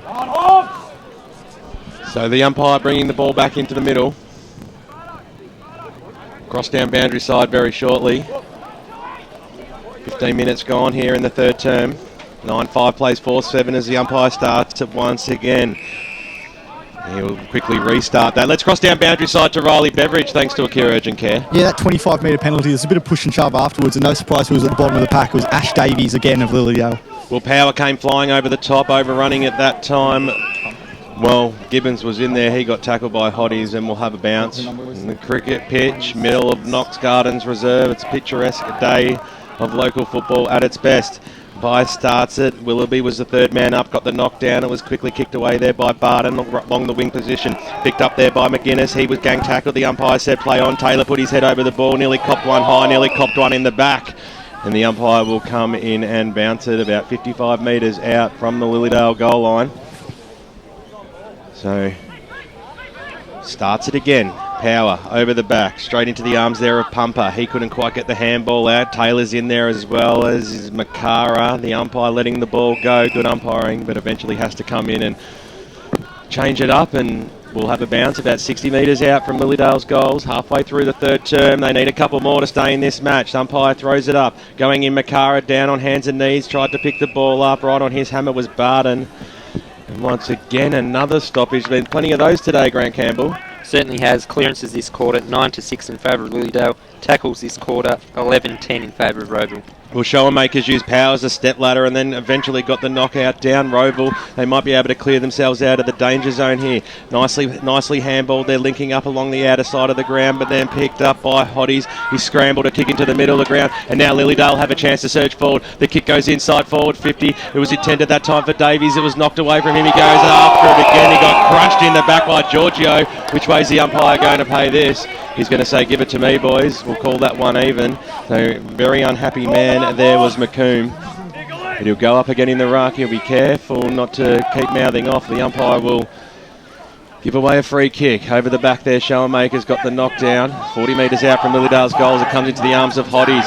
Had a teammate streaming forward. The kick goes on goal. It's a decent old looking kick by Jakey Taylor to the top of the goal square. They need someone front and centre. Pushing, and it goes through for one behind. So Gardner was there, but he couldn't get boot to ball. And Lilydale move on the Bendigo Bank scoreboard to 4-8-32. They're still trailing by 27 points. Knox, Rowville 9-5-59. And not the first time that one of us has stuffed up Knox and Rowville today, as Crozier brings it in towards halfback to poor kick. Wisbicki was there, so was Roach. That goes very, very high towards the forward pocket, and Crozier, well, that was tailor-made for him to thump it over the boundary line and out of bounds. Left forward pocket. Joel Roos has kicked 5, and Carl Peterson's kicked 5 for Doncaster East, and the Lions lead by 60 points halfway through the third term. Passes on, Jackson gets the 1-2, and they're going straight up the middle of the ground here, picked up by Willoughby. They're linking up, and now they're away. Here is Matt Davey. He gets to centre half forward. He gets to the 50. He kicks the ball long to the Morris direction, and that is how you play end-to-end football. Straight down the guts, and you go from full back to full forward, and it lands in the full forward's arms. That's impressive footy. Oh, that's coast-to-coast football there, BWS. And that's Rowville at their best when they can get into space. The difference between the two teams, though, this quarter is, although Grant Campbell's stats don't support it, Lilydale's quality of stoppage has been better in their clearances than Rowville's. Rowville aren't getting blown away around the stoppages, but they're just not getting clean break from them. Morris for goal number 3, an important kick, and he squeezed it home too. He likes it, the crowd like it, and the Rowville faithful like it as well. Crossed into time on here into the third term, and on the Bendigo Bank scoreboard, Rowville just stemmed the flow a little bit. 10-5-65 lead Lilydale 4-9-33. For the first time this year on EFL TV, we might not have an individual player featuring on Player of the Week, but a team, Ben Waterworth, yes. Coast to coast then from the Rowville Football Club. Nice work from the Rowville side there. Let's cross to Grant Campbell with some stats that matter, all thanks to Choose Tap. Well, it's disappointing, that goal, because Lilydale had the bet the last 10 inside 50s. They lead that 15-5. Nagel got the tap there, beautifully done down to Hotties, and he got a hand pass off to Breeze. His kick was touched off the boot, but it might work out okay here for Baxter. Baxter back to Power. Kick is very nice for Jakey Taylor. He loves this one. He runs to 30 metres out. Taylor towards goal. It's just off to the near side. And another minus score for the Dales. That is their 6th behind for the term. They go into 4-10-34. Rowville 10-5-65. 21 minutes gone on the Bendigo Bank scoreboard. So Jackson will bring it back in for Rowville. Short passes on, finds Kinder. Quickly to take off. Kick to the outer side of the ground. Well, it intended there for Showenmakers. Dropped what he probably should have taken, but laid the tackle. Coming in for support was Powell. He eventually got a handball away to Showenmakers, who had 3 Falcons right on his hammer, including Taylor. The ball hits the deck. Coming back through there is Powell. And the umpire will eventually bounce it about 55 metres out from the Lilydale goal. 21 and a half minutes gone here. Nobody willing to help the umpire out except Alex Frawley. Hands the ball eventually back to the umpire. Good way to get votes. Absolutely. The umpire restarts it again. Showenmakers got the knockdown. Rowville, they get the clearance up towards the middle of the ground there. Dissed it away. Kick up towards the half-forward line, towards the Macomb direction, and he comes out and takes a strong mark. About 55 metres out from goal. Players surging in towards the 50. We've seen players struggle from that distance all day. But it is a big kick for Lilydale. So Macomb from 50 metres out. The distance isn't a worry, nor is the accuracy. That is a sensational kick, and Lilydale stay alive in the EFL Gameday. On the Bendigo Bank scoreboard, they've kicked their 5th goal. They moved to 5 goals, 10, 40. They're still trailing, though, by just under 6 goals. Rowville at 10-5, 65, 22 and a half minutes gone. That was an important answer then from Lilydale. Rowville got that goal a few minutes ago. Lilydale needed to hit back before the end of the quarter and get another one to keep up all that good work they've done early in the quarter. They probably haven't had reward for effort this quarter. They've only kicked the 3 goals, where they've had probably 4 or 5 misses on set shots that they possibly could have kicked. Really needed to put that extra one through to really consolidate some of their work rate. Ball back in the middle. No clear winner from the tap out, but it might work out okay for Alston. Pumper came through, tried to impose his body in the contest, and it works out okay. Nagel towards Roach. Used his body illegally on that occasion. He got rid of James Powell, and he will be the recipient of the free kick. He moves it on quickly to Allen, who takes the mark at left half back. Troy Buffer Allen been everywhere today for the Hawks. Called the play on now by umpire Jacob Carroll. He'll go short, and it's a good kick. Mark taken by Showenmakers. Probably number 1 ruckman at the moment for Rowville. He's definitely not the biggest man, but his leap is enormous. He kicks towards another big man in Garner. Ball came to ground though. No one quite able to take it cleanly. Mitchell went in, won a hard footy, looked for Hotties. The ball was a bit too hot for Hotties on that occasion. Comes to ground, and players from both sides happy to converge on it and call for a ball up. We're at the half-forward flank here for Rowville. They lead 10-5, 65 to 5-10, 40 Lilydale. Dying stages of the third term, certainly in the red time. Comes to Grant Hill at the back, but Frawley used his body well. He's a big boy now, Frawley. Just barged through the pack and winning a free kick on that occasion was Koenig for Rowville. And he will receive the free kick almost right on 50 metres. Left half forward flank. He'll go towards the top of the goal square. Morris will fly, and he almost took the mark. Ball comes to ground. Still an opportunity, Morris. He tries to feed it out towards Deer. He's on hands and knees, and we'll see a ball up right near the goal square here as Tommy Rorke's just a little bit winded down behind play, and hopefully he should be right to continue. Or was he winded, or we'll find out if he's got an injury soon. He's certainly on crouching down pretty vigorously at the moment as umpire Jacob Carroll throws the ball up. Power got the tap down out towards Hill. Hill was immediately set upon by a few Rowville forwards, and we'll see a ball up. Rourke still in a little bit of pain behind play, but now jogging around, so he seems to be okay to go now. Hope you're enjoying the call on EFL Gameday. This is 98.1 FM and EFL.org.au. Out of nowhere, the kick towards the top of the goal square, thumped out of the hands, might fall beautifully in the hands here for Rowville. Lilydale will be happy to rush this one through. Stanley's still got a chance left forward pocket, almost taken high, but he's happy to be tackled over the boundary line and out of bounds, 10 metres around from the Rowville goal. Lilydale can't afford to concede the next goal. They trail by 25 points. Dying stages of this third term on the Bendigo Bank scoreboard. Hotties, the quick clearing kick up towards Roach. He kicks for touch almost in the end, and the ball stays in play. Now Frawley sees it over the boundary line and out of bounds, and umpire Ashley Hawkes will toss it back in 50 metres out from the Rowville goal. 10-5, 65 Rowville, 5-10, 40 Lilydale. Something's got to give here. Lilydale get the clearance. Kick up towards Roach and Powell again. Powell read it best at the back. He brought it to ground. Buffer Allen was tossed over the boundary line and out of bounds. He was tackled over the line. And umpire Jeremy Moyes pulled out a free kick here, as something must have happened after Allen was tackled over the line, and Pumper will receive the free kick on true centre wing position. I'm sorry, I'm not a critic of umpires, but Bulfer Allen just went up and chested his opponent there from the hard tackle and was awarded the free kick against him. That's poor umpiring, I'm sorry. Pumper kicked it up towards the Roach direction. It came into the arms of Ryan Breeze. He was dispossessed, got it away to Barton, snaps it inside. Nice. 50. You got to have the front spot, and the front spot it is for Ash Davies, and he takes a strong mark about 45 metres out from goal. The ball tumbled his way, and he put his body on the line and got off the ground as well. So big kick coming up here for Lilydale. They've kicked 5 goals for the afternoon.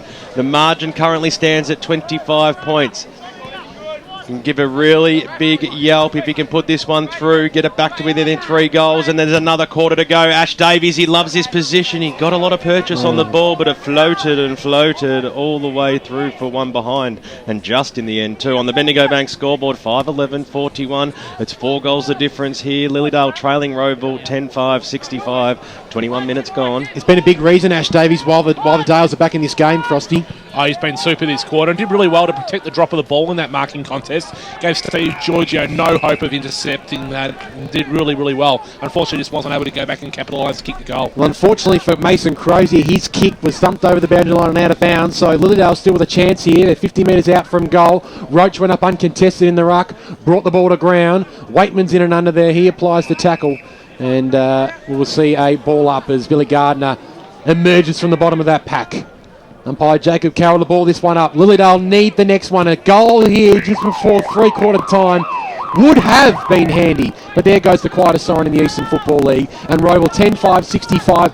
Lead Lilydale 5-11-41, but in that term, Lilydale were able to put on 3 goals. Rowville just the one. 3 goals to Morris, 2 to Davey, 2 to Garner, and 1 to Frawley, Jackson, and Troy Allen. And all singles for Lilydale. Ben Waitman, Ash Davies, Gardner, Pumper, and Lee McComb. We'll come back after the break with all the final term action and all the around the ground scores with Wilbur right after the break here on EFL Game Day. Had an accident on the field, head straight to Ikira Urgent Care for immediate medical treatment, and you won't have to wait. For a maximum of $75, we'll treat your broken bones, sprains, strains, cuts, or any other game day injuries. Walk in at 157 Scoresby Road, Baronia, or call us on 9839 3333. That's 9839 3333. Ikira Urgent Care. We have you off the sidelines in no time. Station sponsor. For all things EFL, The Huddle. Good evening, Eastern Football League lovers. One of the punishments is you've got to get spray tan the Friday night before a game. Oh, nice. Wash all the jumpers. And Of course, he is Glenn Archer, and welcome to the program tonight. G'day, Glenn. G'day guys, how you going? if it was up to Dino, he's winning the league B&F, our B&F. How much longer we've got to see Stewie Wine going around in the Eastern Football League? Probably about 1/4. 6 p.m. every Wednesday on 98.1 Radio Eastern. Desperately need budget-friendly windows? Visit T&B Discount Window Warehouse. You'll have the right solution for you. T&B has new and surplus windows to suit any budget needs, and you'll still have spare change to finish off your renovation. Visit T&B's new Superstore, Unit 4116 to 118 Henry Road in Kilsyth. T&B Discount Window Warehouse, part of the EAL and AW Window Transport Group, your number one in window transport. Call 1300 075 038. Program sponsor. Damien Watson with you on Radio Eastern 98.1. It's currently a chilly 15 degrees outside in Melbourne's outer eastern suburbs, and I can tell you just quietly it's a lot easier to control the ads on the new computer system here at Radio Eastern 98.1 than the old CD player. I just got a three-quarter time score for you from the AFL Match of the Day out at Amy Stadium in Adelaide, and the Swans' dominance has somewhat dissipated against Port Adelaide. They only lead by a slender 4 points at the final change, so stay tuned there for a grandstand finish. It's Sydney 6-4-40 leading Port Adelaide 5-6-36 at three-quarter time in what has been a low-scoring encounter. The major goal scorers so far for Sydney: Adam Goods has booted 2, the seasoned veteran, and Kurt Tippett in his first game for Sydney has also scored 2 majors. Meanwhile, Josh Kennedy predictably is dominating in the midfield, accumulating 25 disposals thus far. Meanwhile, for the Power, amongst the goal kickers are Broadbent, Angus Monfries and Need, all with a major apiece. Stay tuned for the final term at the big Division 1 clash out at Knox Gardens Reserve between Rowville and Lilydale with the EFL Gameday team right after this. Good news, boys. It's 20% off to travel on Eastlink on weekends and public holidays with a car tag. So, with the money you'll save, you'll have enough. Enough for what, Coach? My birthday present next week. And I have my eye on some sparkly gold footy boots with some pandas on them. Get a breeze tag and use Eastlink, the quickest way to get around Melbourne's east. Arrive fresher, play better. Eastlink, it's time better spent in sparkly boots. Program sponsor. For the best EFL rap on radio, don't miss Akira EFL Sunday from 10 till 12 every Sunday morning on 98.1 Radio Eastern. Ben Warren Smith and the team bring you all the final scores, goal kickers, best players and ladders following a big round of EFL football. The game also talk to winning coaches, players and special guests to bring you the final scores from all seniors, reserves and under-19s matches. Akira EFL Sunday, going live and local for your footy from 10 every Sunday on 98.1 Radio Eastern. For all the latest news and information on the Eastern Football League, make sure you check out our website, www.efl.org.au. Saturday game day continues. Let's get back and go local to your footy. And we're set for an interesting final term out here at Knox Gardens Reserve. It's Rowville 10-5-65, leading Lilydale 5-11-41. Just in that term, just then, Lilydale kicked 3 goals, 7, and they were all from general play, Grant Campbell, thanks to Choose Tap. And Rowville only put 1 goal straight on the board. So in that term, it was looking at the scoring, 10 scoring shots to 1, but Lilydale not able to make the most of it. Let's quickly cross to Grant Campbell, thanks to Choose Tap, with those stats that matter from the third term. Turn your mic on, Soupy. Yep, that helps. Yes. The main reasons why Lilydale came back into that match, the centre clearances, they won 5-0. They won the contested ball for the first time. They won that 30-23. The inside 50 camp was absolutely dominant, 19-6. But they really didn't make most of the chances from set shots. They kicked 3 goals, 3 from general play, 4 behinds. So now for the day, they've kicked 0 goals and 7 behinds in general play. So they really need to improve their scoring accuracy if they're going to be any chance to win this in the final term. Let's cross down boundary side, thanks to Akira Urgent Care, Billy Vickers. Thanks very much, Ben Waterworth. We've been lucky enough to be joined by Simon Rourke, Lilydale Falcons coach. Simon, your boys really started to work that quarter. They're slowly getting into the game more and more. Can you do it this final quarter? Yeah, I think so, for sure. I mean, the scoreboard shows that we've had 16 shots to 15, so we're winning the footy. We're just, our forward line hasn't functioned all day. We've got a little bit of space and it started to turn. It certainly looks like they're taking the game on more and more, and it's just that problem. It looks like Roche was getting a bit more involved, but they haven't been able to get that good penetration in. Hopefully they can keep working a bit harder, taking the game on. Yeah, definitely. Look, it's a credit to Rowville. The pressure they applied was fantastic. So hopefully they're a little bit tired and they drop off and the game opens up a bit. We're certainly in it. Are you going to look to lock down on any really of their keys? We know that their Cody Morris looms large down the forward line. Are there any other keys? Oh no, they're midfield. Frawley and that are getting their hands on the footy. But no, we've got to take the game on now and win it. Thanks very much for your time and best of luck in this final quarter. Thank you very much to Simon Rourke, coach of Lilydale. We're almost set for a start here in the final term. Can the Dales continue their momentum? 11 scoring shots to 1 in that third term. But can they continue it in the fourth quarter? We'll find out now. Here's Ben Warren Smith. So the umpire to restart this game. Final term underway out at Knox Gardens Reserve. It was Power who got that knockdown straight into the arms of Hotties. Picked up by Garner. He got the handball away, then regained it again. Gang tackled there by Breeze. The umpire said he threw it, so it'll be a Lilydale free kick in the middle of the ground and it'll go the way of Volta. So right in the heart of Knox Gardens Reserve, drives the ball up towards centre half forward position. Breeze at the back of the pack, couldn't quite take the mark. Scrambling kick out towards the Davey direction. He couldn't quite handle the ball. Now kick on the left boot inside forward 50 for Lilydale. They've got players all alone too. And the mark has been taken about 50 metres out from goal. The kick now there goes by Gardner to the top of the goal square. Good fist away there by Gardner. Crozier's in there as well, right near that boundary line. Players getting down low. Davies is in there. The umpire will come in and ball it in. Well, he might even ball it up just inside the boundary line, about 20 metres out from the Lilydale goal line. So almost 1 minute gone here in the final term. Garner to go up against Power. Power got the double fister on it in the end.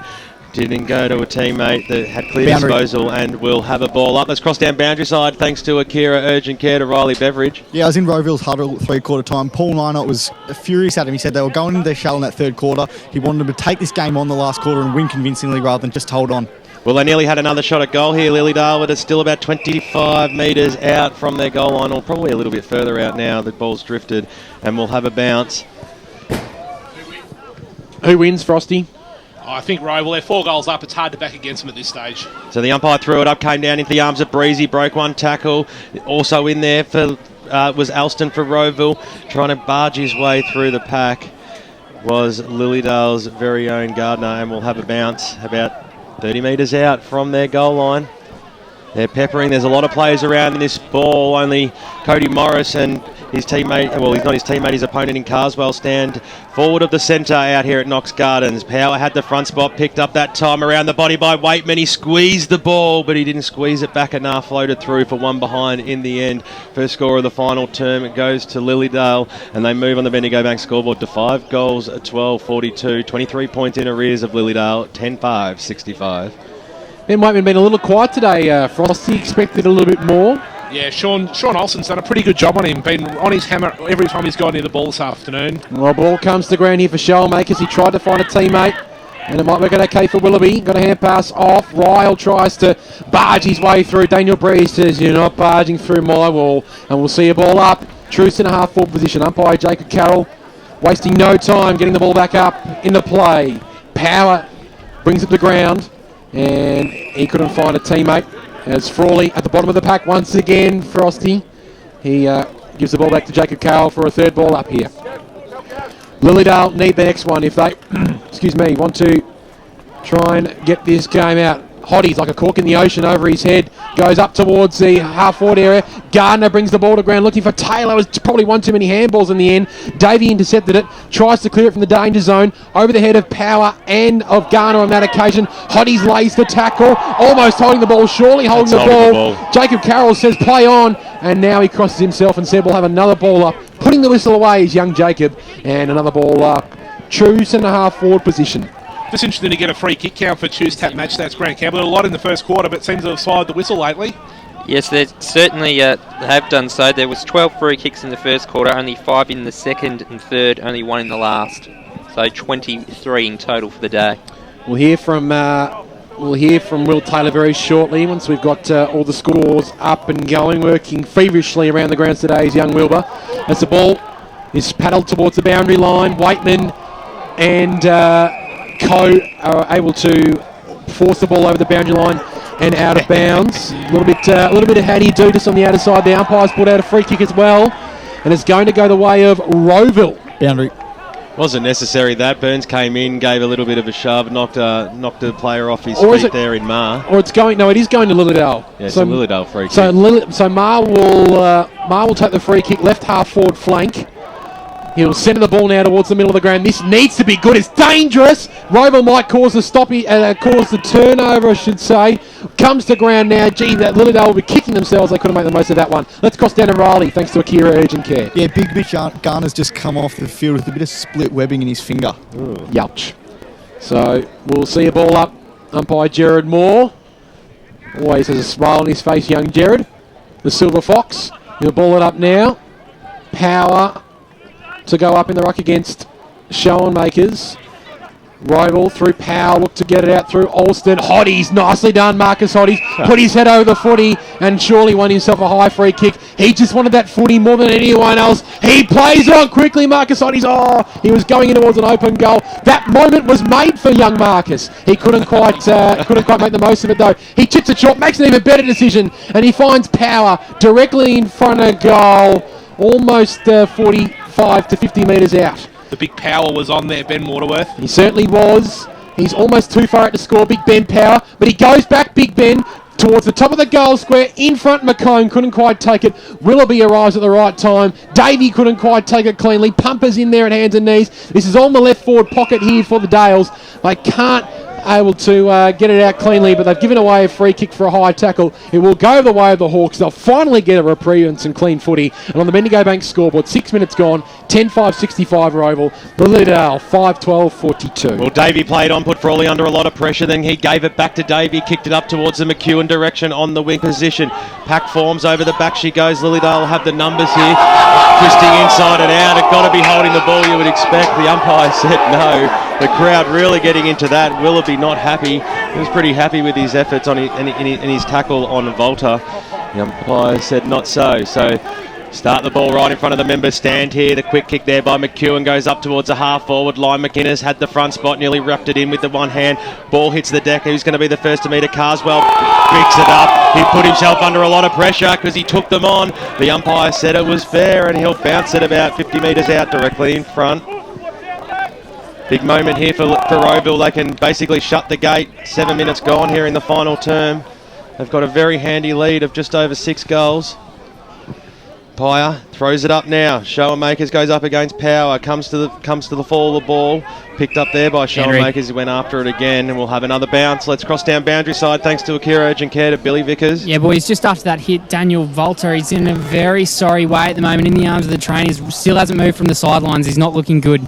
Doing a great job, our Akira Urgent Care boundary riders this afternoon. The ball's fisted towards the Willoughby direction over the top of his head. It comes out to Lilydale now. The umpire said play on. Hotties comes charging through, got the handball away. They've got players streaming forward if they could just pick the ball up. Well done there by Davey. He's been absolutely super today for Rowville. Kicks it up towards McEwen. Took a good mark. Played on. Kicked it inside forward 50. Cody Morris has got to pull down a big mark here. Nicely knocked away there by Carswell. But snapped upon and drudging into an open goal there was the young man in Kernick. And he pushed it across the face. That really would have got this big crowd going here.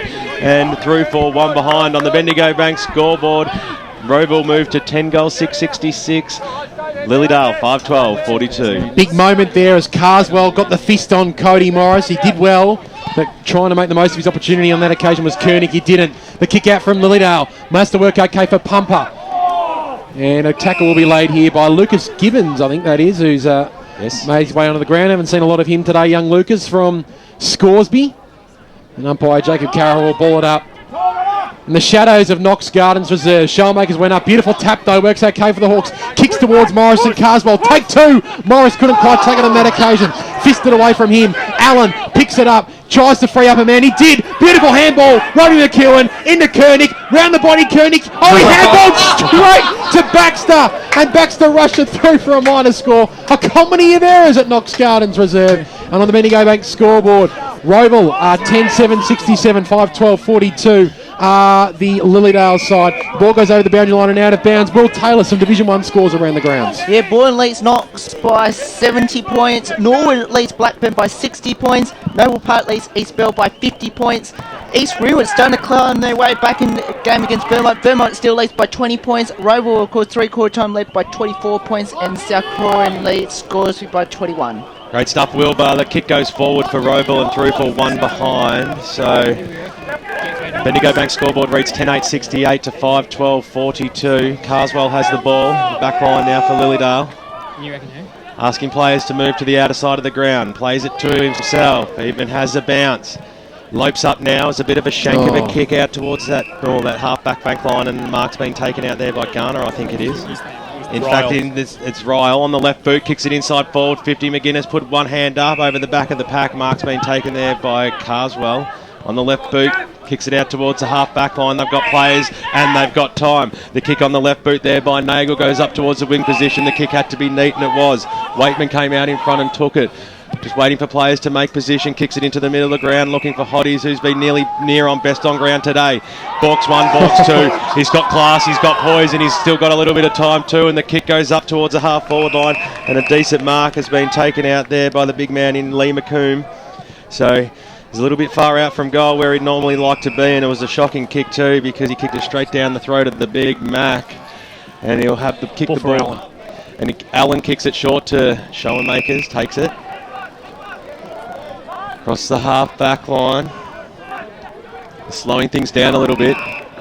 We're on moving towards the members' side of the ground. The kick goes up towards the Gibbons direction. He could probably dropped what he should have taken, but he'll go after it again.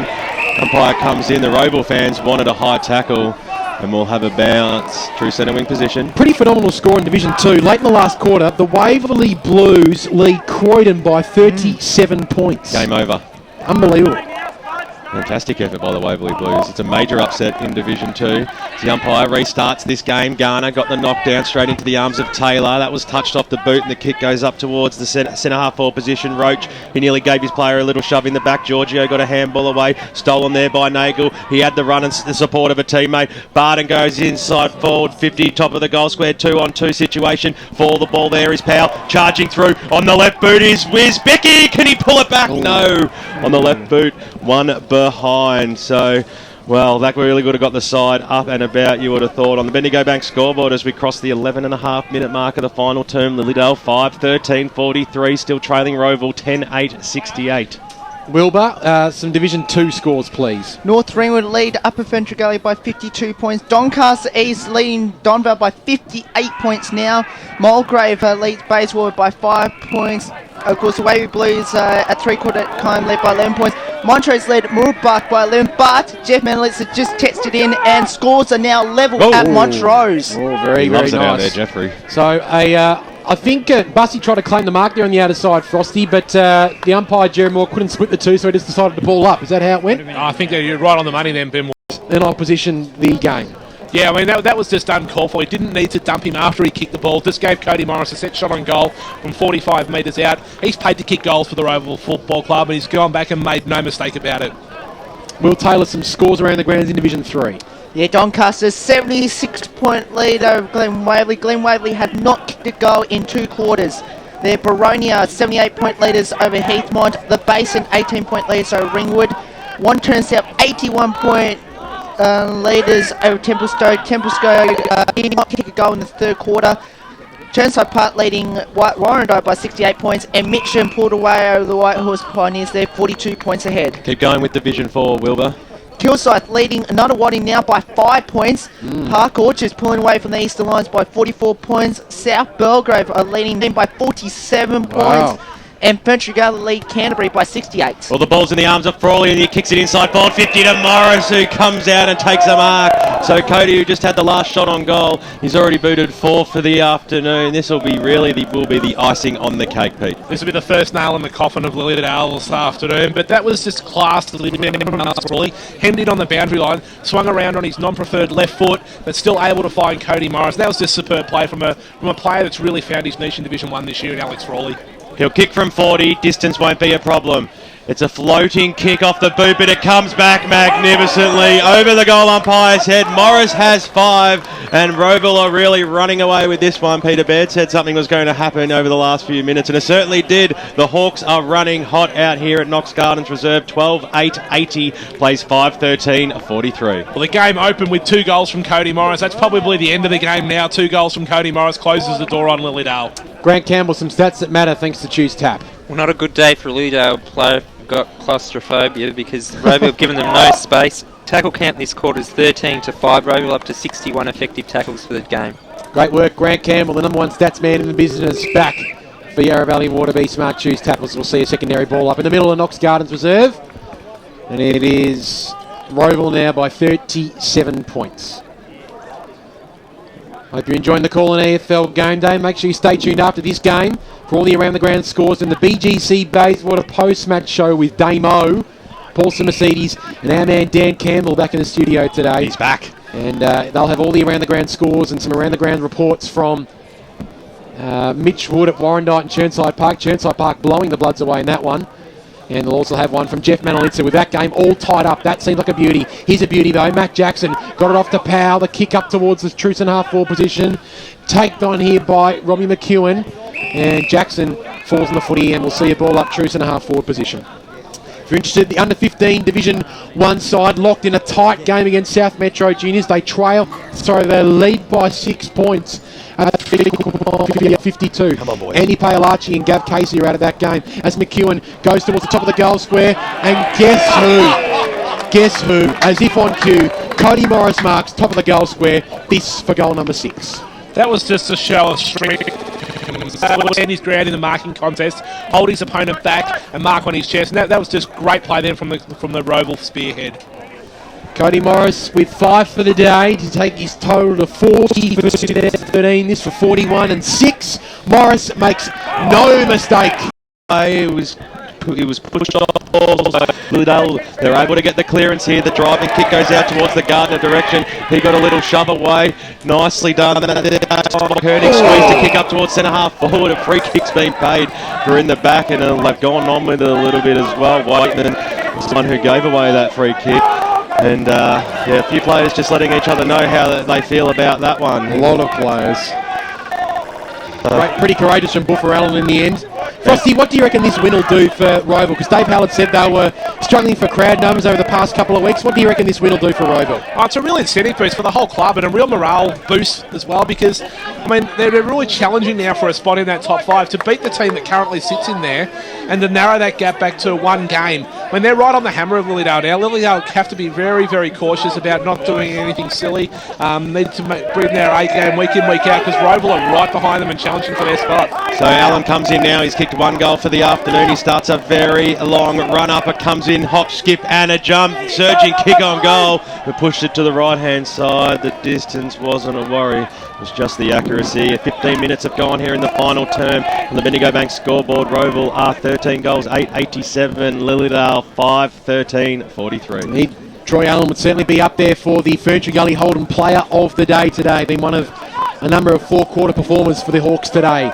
Carswell boots it to himself, and then he boots it out towards the right half back flank. Was looking for power, picked up here by Hoddies, worked tirelessly all day. Beautiful kick out towards the wing.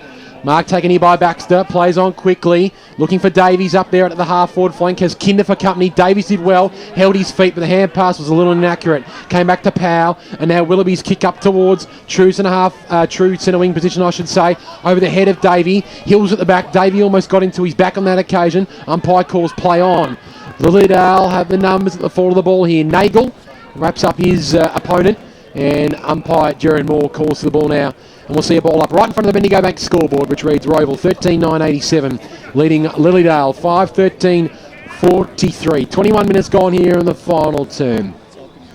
Big victory for Rowville today, not also in terms of margin, but also in terms of significance. It keeps their season alive, no doubt about that one. The ball comes to the back. Allen, hand passes off to Frawley. The left foot kick up towards half forward, looking for Stanley. Timely fist, but it comes into the hands here of the Hawks. Going towards goal, and it bounces through. Matty Davies salutes the crowd, and he kicks goal number 3, and it is party time for the Hawks. Rowville 14-9-93, Lilydale 5-13-43, 50 points the margin, 21 and a half minutes gone, Bendigo Bank scoreboard. When I arrived at the ground today, I thought Rowville would win, but I didn't think the margin would be this impressive. The Hawks have been very, very good. They've gone on with the job this afternoon. They've finished it off after being challenged, and that's the thing I've been really impressed with them today. They're a very young team, but to have the confidence and maturity to withstand a charge from a team that stands within that top 5, that's what's been most impressive for me this afternoon. Waverley Blues 17-6-108 defeat Croydon 9-11-55. Absolutely huge as the ball goes up towards the half-forward line, this time for Lilydale. It was picked up there by Gardner, got the handball out wide to Hoddies. On the left boot, goes inside forward, 50 there, and a good mark has been taken by Lee McComb. Getting down low, taking a strong mark. In fact, it might actually be Davies who's taken that, and he'll have a shot on goal about 40 metres out. Consolation prize coming up, Pete. Yeah, Ashraf Davies, he's been pretty good for Lilydale. He's been moved to full forward in the absence of Daniel Breeze this afternoon, and he's presented really well. He's been cheeky in and around the packs as well, and I've really liked his game. Well, he's kicked one goal. He'd like to make it 2. He leans over the ball. He pushed it right across the face of goal here. It might even stay in. Eventually fisted over for one behind. So as we cross the 23-minute mark in the final term out here at Knox Gardens Reserve, it is Lilydale 5-14-44 trailing Rowville 14-9-93. Mason Crozier in the shadows of Knox Gardens Reserve brings it out towards the grandstand side. Shoalmakers went up, brought the ball to ground, but it's all Lilydale here. Nagel picked it up, kicked inside 50. Was looking for Gardner. Taylor got a hand pass off to Ash Davies. Take 2 for Ash Davies, and he still can't kick the goal. Now, I think that's his 4th behind Ash Davies today. Been reasonably inaccurate, but he hasn't been the only Lilydale player. 5-15-45 Lilydale, 14-9-93 Rowville, 23 and a half minutes gone, Bendigo Bank scoreboard. They waste no time bringing the ball back in either. Expect them to probably run down the clock a little bit here. As the kick that by Olston goes out wide, spots up his teammate in Matty Jackson, who just waltzes back behind the mark. Probably looking for a few more shorter options on Jackson. Finally goes for the longer one. Kick up to the wing position. There was nobody home. Ryan Mitchell took it on the second bite.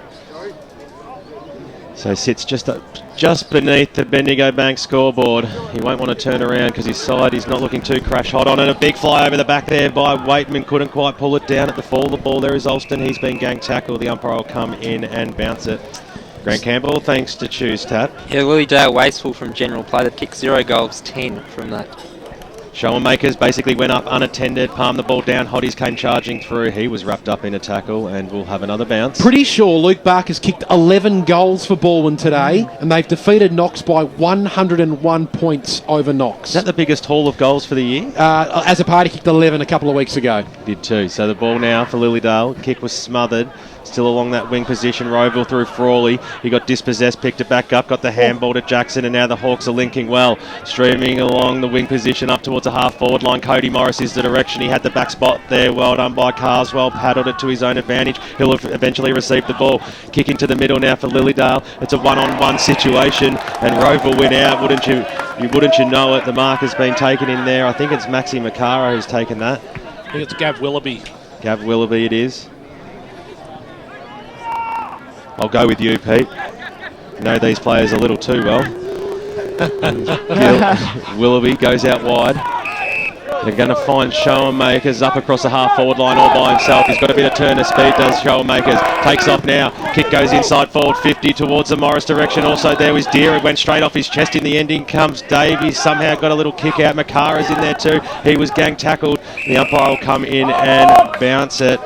So 20 metres out from goal. It's down Rowville's end. In fact, that was Callum Burns who was in there at the bottom of the pack. So right in front of a big Rowville crowd out here. They'd love to cheer another goal home here. 26 minutes gone in this final turn. The umpire throws the ball up once again. Bussy went up, virtually unattended, came down to Grant Hill, banged it on his boot out of the danger zone. He's done a lot of that today, Hill, and his kick went no further than Ryle, who takes the mark, swings on the left boot, kicks the ball inside forward 50, knocked away at the fall of the ball. Who's going to be there? Koenig, he might be able to pick the ball up. No, the umpire said it'll be a free kick for too high. And Rowville will have, well, maybe one of the last shots on goal from about 50 metres out. It's going to be big Lucas Gibbons here. Yeah. Caught too high in that tackle, going to go back and have a shot on goal, as you said. He hasn't done a lot this afternoon, but coming back from injury, he'd be happy to be able to get through the game and start to build into the season, the second half of the year, which could be a very big season for Rowville. He's been good in this last quarter, I think, important. He's run out the game pretty well. Playing his third game for the year. This will be a big confidence boost if he can snag this one. The kick goes up towards the full forward line. It's going to drop ball short, but it's going to fall into the arms of the big man, Morris. And he takes it in the forward pocket. Very acute angle, but we've already seen him kick 6 today. And on the siren, he'll go for number 7. Cody Morris, superstar full forward of Division 1 and the Eastern Football League. He can't play on here. The umpire's told him to get back on his mark. It's an incredibly tight angle. He'll go the banana kick. He'll push for it as well. The goal umpire might salute this. It was tied, but it was home. Fantastic kick by Cody Morris. That's goal number 7. We were sitting right behind that, and it might have been a little bit questionable.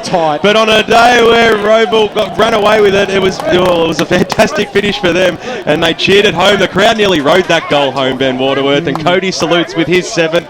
And on the Bendigo Bank scoreboard to finish things up, Rowville 15 goals, 9.99. Ran away with it by 54 points today. Lilydale 5-15-45. Well done, Hawks. Certainly well done to the Hawks, but a probably even bigger result this afternoon. Will Taylor, let's cross to you around the grounds. Wow. Mooroolbark have conflicted Montrose first loss of the season, and Mooroolbark won by a point 83-82. Wow. So I'll tell you what, you guys had a go at Ray Baird on the huddle on Wednesday night for picking Mooroolbark over Montrose. I heard him on the Friday preview. He said they'd win by 2 points. He was only out by 1. Just nicely done there by Frosty Baird, sticking up for his old man. I've seen the Bairds work in tandem a number of times before. As we go through the goal kickers, Morris with 7, 3 to Matty Davey and 2 to Mitch Garner. 1 to Alex Frawley, Matt Jackson and Troy Allen. And for Lilydale, 1 to Ben Waitman, 1 to Ash Davies, 1 to Billy Gardner, 1 to Jay Pumper, and 1 they're excited.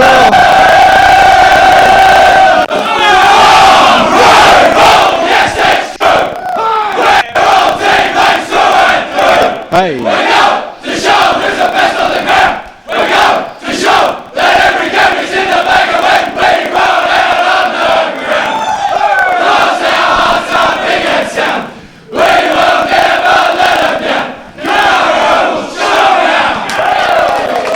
right under the Rowville boys, and a cameo from Peter Frosty Baird. And I actually took my headphones off when that was going on, and I'm actually really regretting that. So well done, Frosty. Nice work from you with the dulcet tones in the end. Just repeating, Rowville winning over Lilydale 15-9-99 to Lilydale 5-15-45. Some unbelievable results around the grounds. I'll let Will Taylor try and do some of his best work. Will, have you got some results for us as we go now? I certainly do. Bulwen 21-16, 142 defeat, not 6-5-41. Norwood 23-11, 149 defeat. Blackburn 13-7, 85. Noble Park 18-17, 125 defeated. Eastfield 5-3-33. South Croydon 12-16, 88 defeated Scoresby 6-17, 53. Of course, the radio game, of course, Royal 15-9, 99 to 5-15, 45. In Division 2, Doncaster East 18-17, 125. They smashed Donvale 10-13, 73. Hey. Mooroolbark Montrose. Mooroolbark won by a point, 83 to 82. Mulgrave 11-16, 82 defeated Bayswater 11-11, 77. North Ringwood 16-12, 108 defeat. Upper Ferntree Gully 9-12, 66. And the Waverley Blues 17-16, 108 to Croydon 9-11, 65. And the only Division 3 score, Mitcham at 19-15, 129. Whitehorse 11-9, 75. Plenty of scores will be coming in, no doubt, Wilbur, as you work feverishly around the ground. So nice work from you. We'll hear from you very shortly. But in the meantime, let's cross to Grant Campbell with some stats that matter. All thanks to Yarra Valley Water. Be smart. Choose tap. Hit-outs were 67 to 54 in favour of Rowville. Kicks 165 to 144 in favour of Rowville. Handballs they won that easily 105 to 64. Contested possessions they won 130 to 96. Thought a real feature of Rowville was their tackling pressure. They managed to get a lot of shots on goal from set shots, and they converted most of them, kicking 12 goals 3. While Lilydale, they had most of their shots from general play, and they kicked 0-10 from that source. Great work, Grant Campbell. Thanks to Yarra Valley Water. Veronia have absolutely thrashed Heathmont in the end. 20 goals, 19, 139 to Heathmont, 6-8-44. And South Belgrave, after it was level at half time, South Belgrave have run away with it in the second term, 15-16, 106 to Sylvan. Got Paul Minot here, the coach of the Rowville Football Club. Big win, Paul, but you had half a job done for you for the game. How impressed were you by the side today to come back over a side that's in the finals? I'd like to thank Knox Gardens for doing half of my job today. Obviously I was a bit busy this morning, but it was a great win by the boys. The way we came over the top of them in the end too, it was pleasing to finish the side off like that. I thought our intensity around the footy today and our tackling was sensational. Now, you moved one game away from the top 5 with that win. Was that a big incentive for you through the week and before the game today? Yeah, look, I mean, we probably don't really look at that as a thing, I suppose. We just got to try and keep winning games and, end of the day to look after ourselves. But as it is, we're a game out of the 4. We've got a lot of work to do. We've got Vermont next week, so that's a big one for us. And it's just we just got to take it one week at a time. The old cliche, but yeah. I'll just cross you up to the box in case anyone's asking questions up there. Yep. Some questions up there. Yeah, Paul Ben. We get stuck into some Rowville stuff. Tell us about the day down at Dandenong. The under 14 ones getting up. Yeah, look, Benny, thanks for that, mate.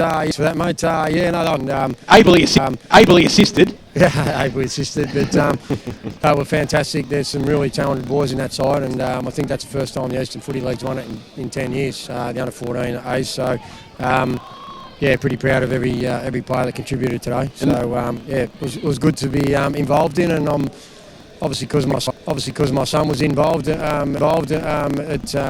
It was a great result. And it's been pretty sure the 15 ones are leading by 10 points at the moment. That game pretty close to over. But just back to today's game, one player that I don't think is pretty well recognised outside of the Rowville Footy Club is the Buff, Troy Allen, and he was an outstanding 4-quarter contributor today. I can tell you that he performed very well in the first quarter if you missed some of that, but Troy was outstanding, particularly in the second half throughout the whole game today. Troy's had a fantastic year this year so far. He was a premiership player in the reserves 2 years ago, and probably the only one who really came into the side last year. Obviously premiership player last year with the senior side, and a lot of people were doubting whether he was going to be the player that we wanted in Division 1. But you got to love Troy Allen. He gives you everything he's got. He's not the most talented player with the ball when he gets it and that, but he's an absolute ripper, and he's number one picked every week. Monster, it's BWS here, mate. Congratulations on a ripper win today. I was really impressed, and it was really noticeable how hard the side goes today. You must be really impressed with that. Oh, absolutely. Look, we focused on that this week. We believe, even though we really by very good. Oh, absolutely. Look, we focused on that this week. We believe, even though we were beaten by a very good side last week at Norwood, we believe we let ourselves down a little bit in regard to our pressure around the stoppages, and we really focused on that today. And I think it was well noted that after the game that was probably the difference between them, us and them, I suppose. The boys looked really hungry. I know you missed the first quarter, but they were hungry from the get-go in this game. That was really impressive as well. They wanted this victory today, didn't they? Yeah, look, they've embarrassed us the last 4 times I think we played against Lilydale back in second division. They smashed us 3 times that year. Well, not smashed us, but they beat us 3 times that year. They obviously beat us round 2 this year, and gave us a bit of a touch-up out there. And it was about time we gave them. We turned the tables on Rocky.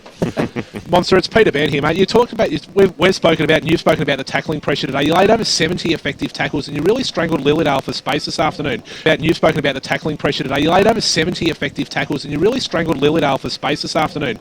A single goal from general play today. You must be really happy with that. And has that been a focus for the guys going into the season?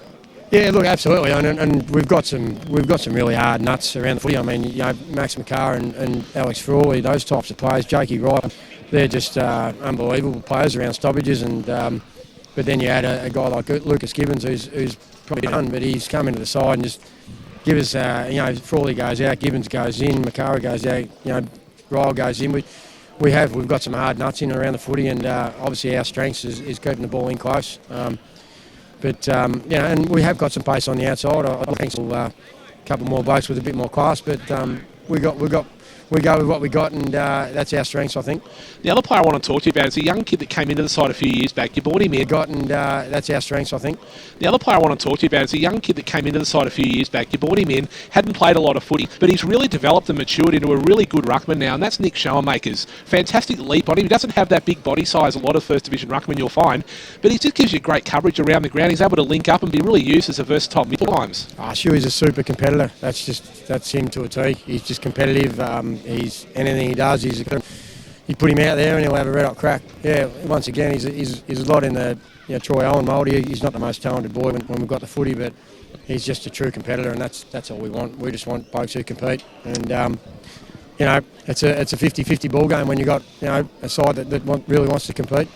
Well, well done today, Paul, on a fantastic victory. You got a side that really wants to compete. Well, well done today, Paul, on a fantastic victory. You're also with the under-14 ones as one really does set up your season for the footy club. So congratulations, and look forward to chatting to you soon. Yeah, thanks very much, guys. And once again, I'd like to thank Noel Stoddard for helping me out today, and Paul Barlow, who got us off to a final start. Thanks very much. No worries. Noel Stoddard was very, very smooth as well in the pre-game interview as well. So well done to Noel Stoddard and Paul Miner and the team. Thanks to Paul for joining us.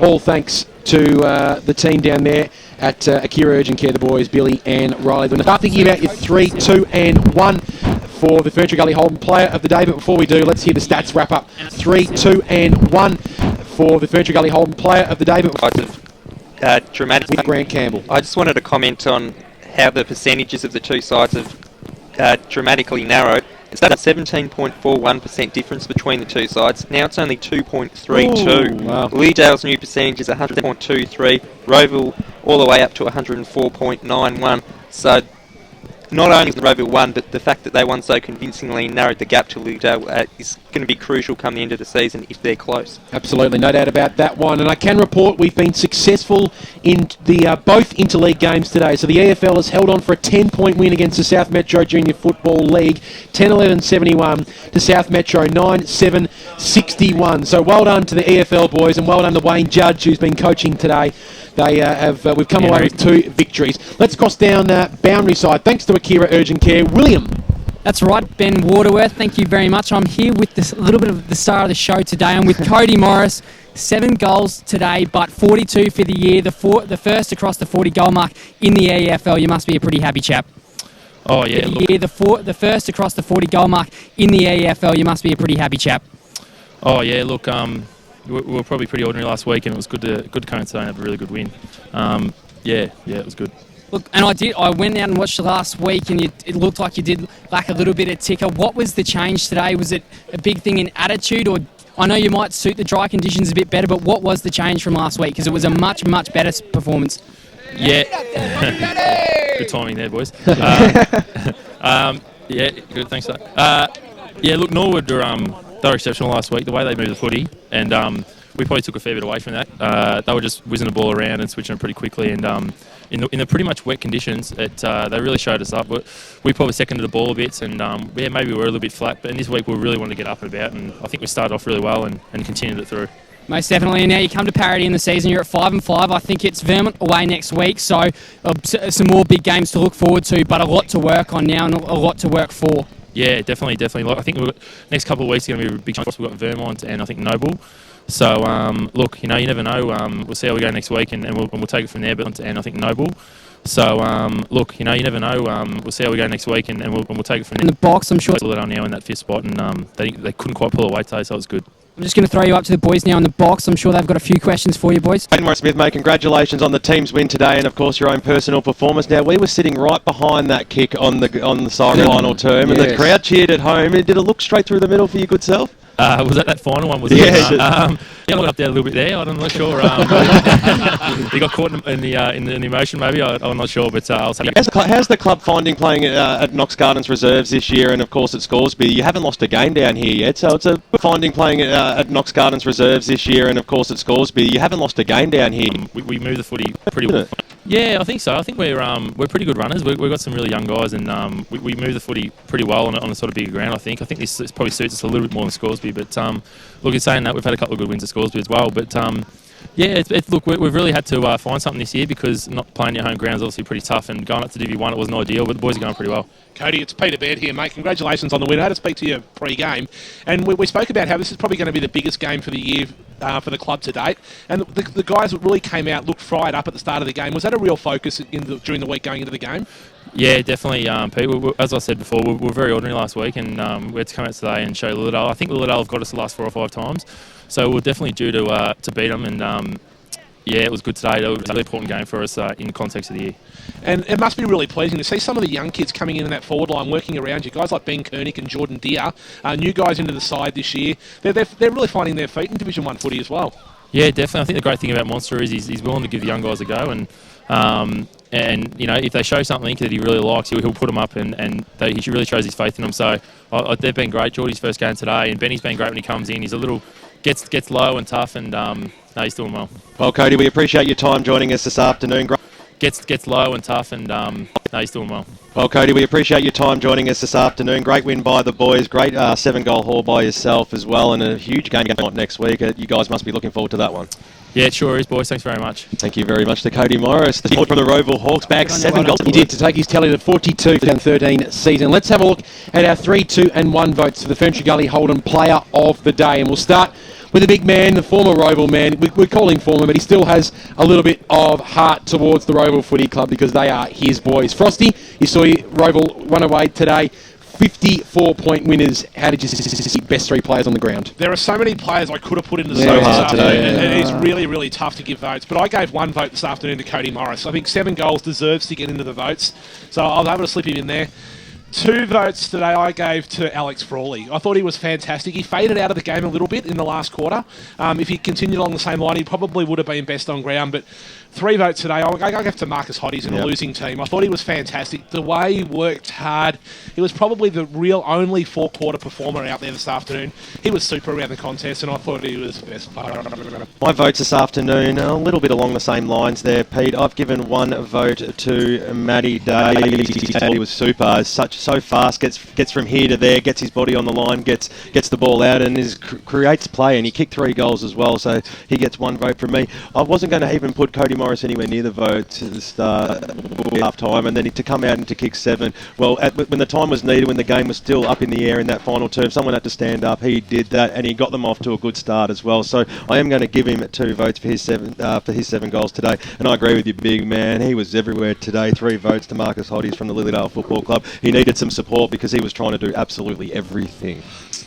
Well, I think that probably seals it for Marcus Hodges, because I've given him 1 vote today. He was certainly outstanding for Lilydale, no doubt about that one. 2 to Cody Morris, who came alive in that last quarter. And I gave 3 to Troy Allen. Really did like his game today. Well, no, I just thought he was in and under all day, and I constantly called his name right throughout the day. And that's because you like calling Buff the man with the big head. Yes, us big heads need to try and stick together. But Troy Allen was outstanding today. He gets 3. But Marcus Hodges does win our Ferntree Gully Holden Player of the Day. Even though he's very much a team-orientated man, Marcus Hodges, he will enjoy the individual recognition of being the Ferntree Gully Holden Player of the Day. Peter Baird, you're also in charge today of the Trojan Workhorse, for all thanks to Trojan Tools, the player who might not necessarily have been the best player on the ground today, but worked hard, was consistent and unrelenting, and all the characteristics of our great friends at Trojan Tools, who took the fancy for you today. There are a number of players I could have given it to. I could have given it to Alex Frawley. I really like Alex. He's a good mate of mine as well. I'm not going to, though, Warren Smith. I'm not going to, because I know you would have been disappointed had I done that. I've included... I could have given it to Troy Allen as well. I thought he was fantastic. But I'm going to give it to a player that doesn't get a lot of recognition around the Rowville Football Club. I thought he was fantastic. The way he was in and under the packs, you called him a number of times. He hasn't figured in the votes from anybody, and that was Max Makara. He was fantastic. He was in and under the packs. He does a lot of the dirty, hard work for the Rowville Football Club, and I think he's a fitting Trojan workhorse in this afternoon's game. Nice work there from you, Peter Baird. Let's start to wrap up here from Knox Gardens Reserve, because just repeating, Rowville 15-9-99 defeated Lilydale 5-15-45. We'll say goodbye to Will Taylor first, but Wilbur has got all the around the grounds scores today, and he's been working tirelessly. Nice work from you today, Will. Let's hear, thanks for your time today. Let's hear some of those scores. Bowen and Knox. Bowen 21-16, 142. Knox 6-5-41. Norwood 23-11, 149 to Blackburn 13-7, 85. Noble Park 18-17, 125 to Eastfield 5-3-33. Vermont 18-9, 117 defeated East Ringwood 10-8, 68. The radio game, Rowville 15-9-99 to Lilydale 5-15-45. South Croydon 12-16, 88 to Scoresby 6-17 to 53. In Division 2, North Ringwood 16-12, 108 defeat Upper Ferntree Gully 9-12, 66. Donvale 10-13, 73. Doncaster East 18-17, 125. Montrose 12-10, 82. Mooroolbark 11-17, 83. Mooroolbark by a point. Huge. Mulgrave 11-16, 82 to Bayswater 11-11, 77. The Waverley Blues 17-16, 108 to Croydon 9-11, 65. So great win there for the Waverley Blues over Croydon. Really looking forward to chatting to Brett Davidson on Sunday tomorrow. And just giving you a bit of the junior rep scores as well. In the under-14s, the EFL 7-1-13 defeated the Southern Metro 8-9, 57. And in the 15s, 10-11, 71 EFL to 9-7, 61. So 2 out of 2 there. Well done. In Division 3, Doncaster 19-16, 130 defeated Waverley Hawks 5-9, 39, so a 91-point win there. Baronia did the similar thing to Heathmont 2019, 139 to Heathmont 6-8, 44. The only close game in Division 3, Ringwood 10-8, 68 to the Basin 9-10, 64. We understand that was a Trent Farmer kick after the siren to win that game. Correct. One Turner South 120-point winners over Templestowe, 24-16, 163 to Templestowe, 6-7, 43. You tipped them, didn't you? I did. I gave him a shot. They had nothing. Churnside Park, 21-13, 139, 92-point winners over Warrandyte, 6-11, 47. Mitcham, 19-15, 129, 54-point winners over Whitehorse, 11-9, 75. In Division 4, Kilsyth, 14-9, 93, defeated Nunawading, 9-14, 68, 25-point win there. Park Orchards 16-15, 111 defeat Eastern Lions 12-15, 87. South Belgrade 15-16, 106 7-2 in the final quarter to defeat Silver 9-16-70. Ferntree Gully 18-19, 127, 71-point winners over Canterbury 8-56. And I want to be proud about my tip on the huddle because Surrey Park defeated Forest Hill 19-14, 128 to Forest Hill 15-10, 100. Well done, Wilbur. Great work from you today, and congratulations to the Surrey Park Panthers. And Dan Campbell will be all over that one in the BGC Bayswater Post Match show. To Grant Campbell, nice work from you. Nice to have you back in the Choose Tap Stats chair, and hope you enjoyed today, and look forward to seeing you soon. Yeah, certainly the intensity was very impressive, and that's what we like to see, some good tough footy. No doubt about that. Great work from you. Great work also from the big man, the Frosty one, Peter Baird, seeing his beloved Hawks get over the line today. Thanks, Frosty. I really love coming out here. Love watching Rowville victories, so make no bones about that. And we love the work of the boys on the boundary today, all thanks to Akira Urgent Care. We'll start with Riley Beveridge, who helped me out in the Freight Partners warm-up. Thanks to you, Riley. Looking forward to hearing your tones soon. Yeah, thank you very much. And just quick mention as well, congratulations to Cody Morris, who became a dad during the week. Yes, he did. A few people wanted to make that clear in the broadcast as well. Did see that on Twitter. Everyone was wondering why no one asked him what the baby's name was. Might call it 7.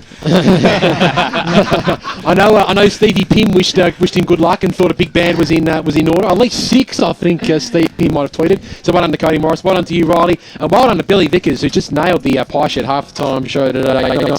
Hosting position. Thanks for your work on the boundary as well, William. Thank you very much, Ben. Enjoyed myself on the Pie Shed half-time show very much, and fourth time seeing Rowville today in their first win, so I thought I might have been a bit of a jinx at the start of the broadcast, but we have knocked that one straight on the head. Yeah, well done. Good work from you, and well done to BWS today, and my partner in crime. We solve crime together by calling games of football, and it's a lot of fun. So well done to you, mate, and EFL Sunday tomorrow morning. Yeah, looking forward to a big program. We've got Frosty Baird coming in to join the Brash and Ray and myself, so it should be a good program and a lot of happy coaches to chat to. The A-team will be assembled tomorrow for Akira EFL Sunday. Thanks to Damien Watson for his work throughout till 1:05 p.m. But make sure you stay tuned for him and the team between 5 and 6 now, because it's the BGC Bayswater Post Match show with Damo, Dan Campbell and Paul Simmercedes. Looking forward to hearing those boys and a few around the ground match reports as well.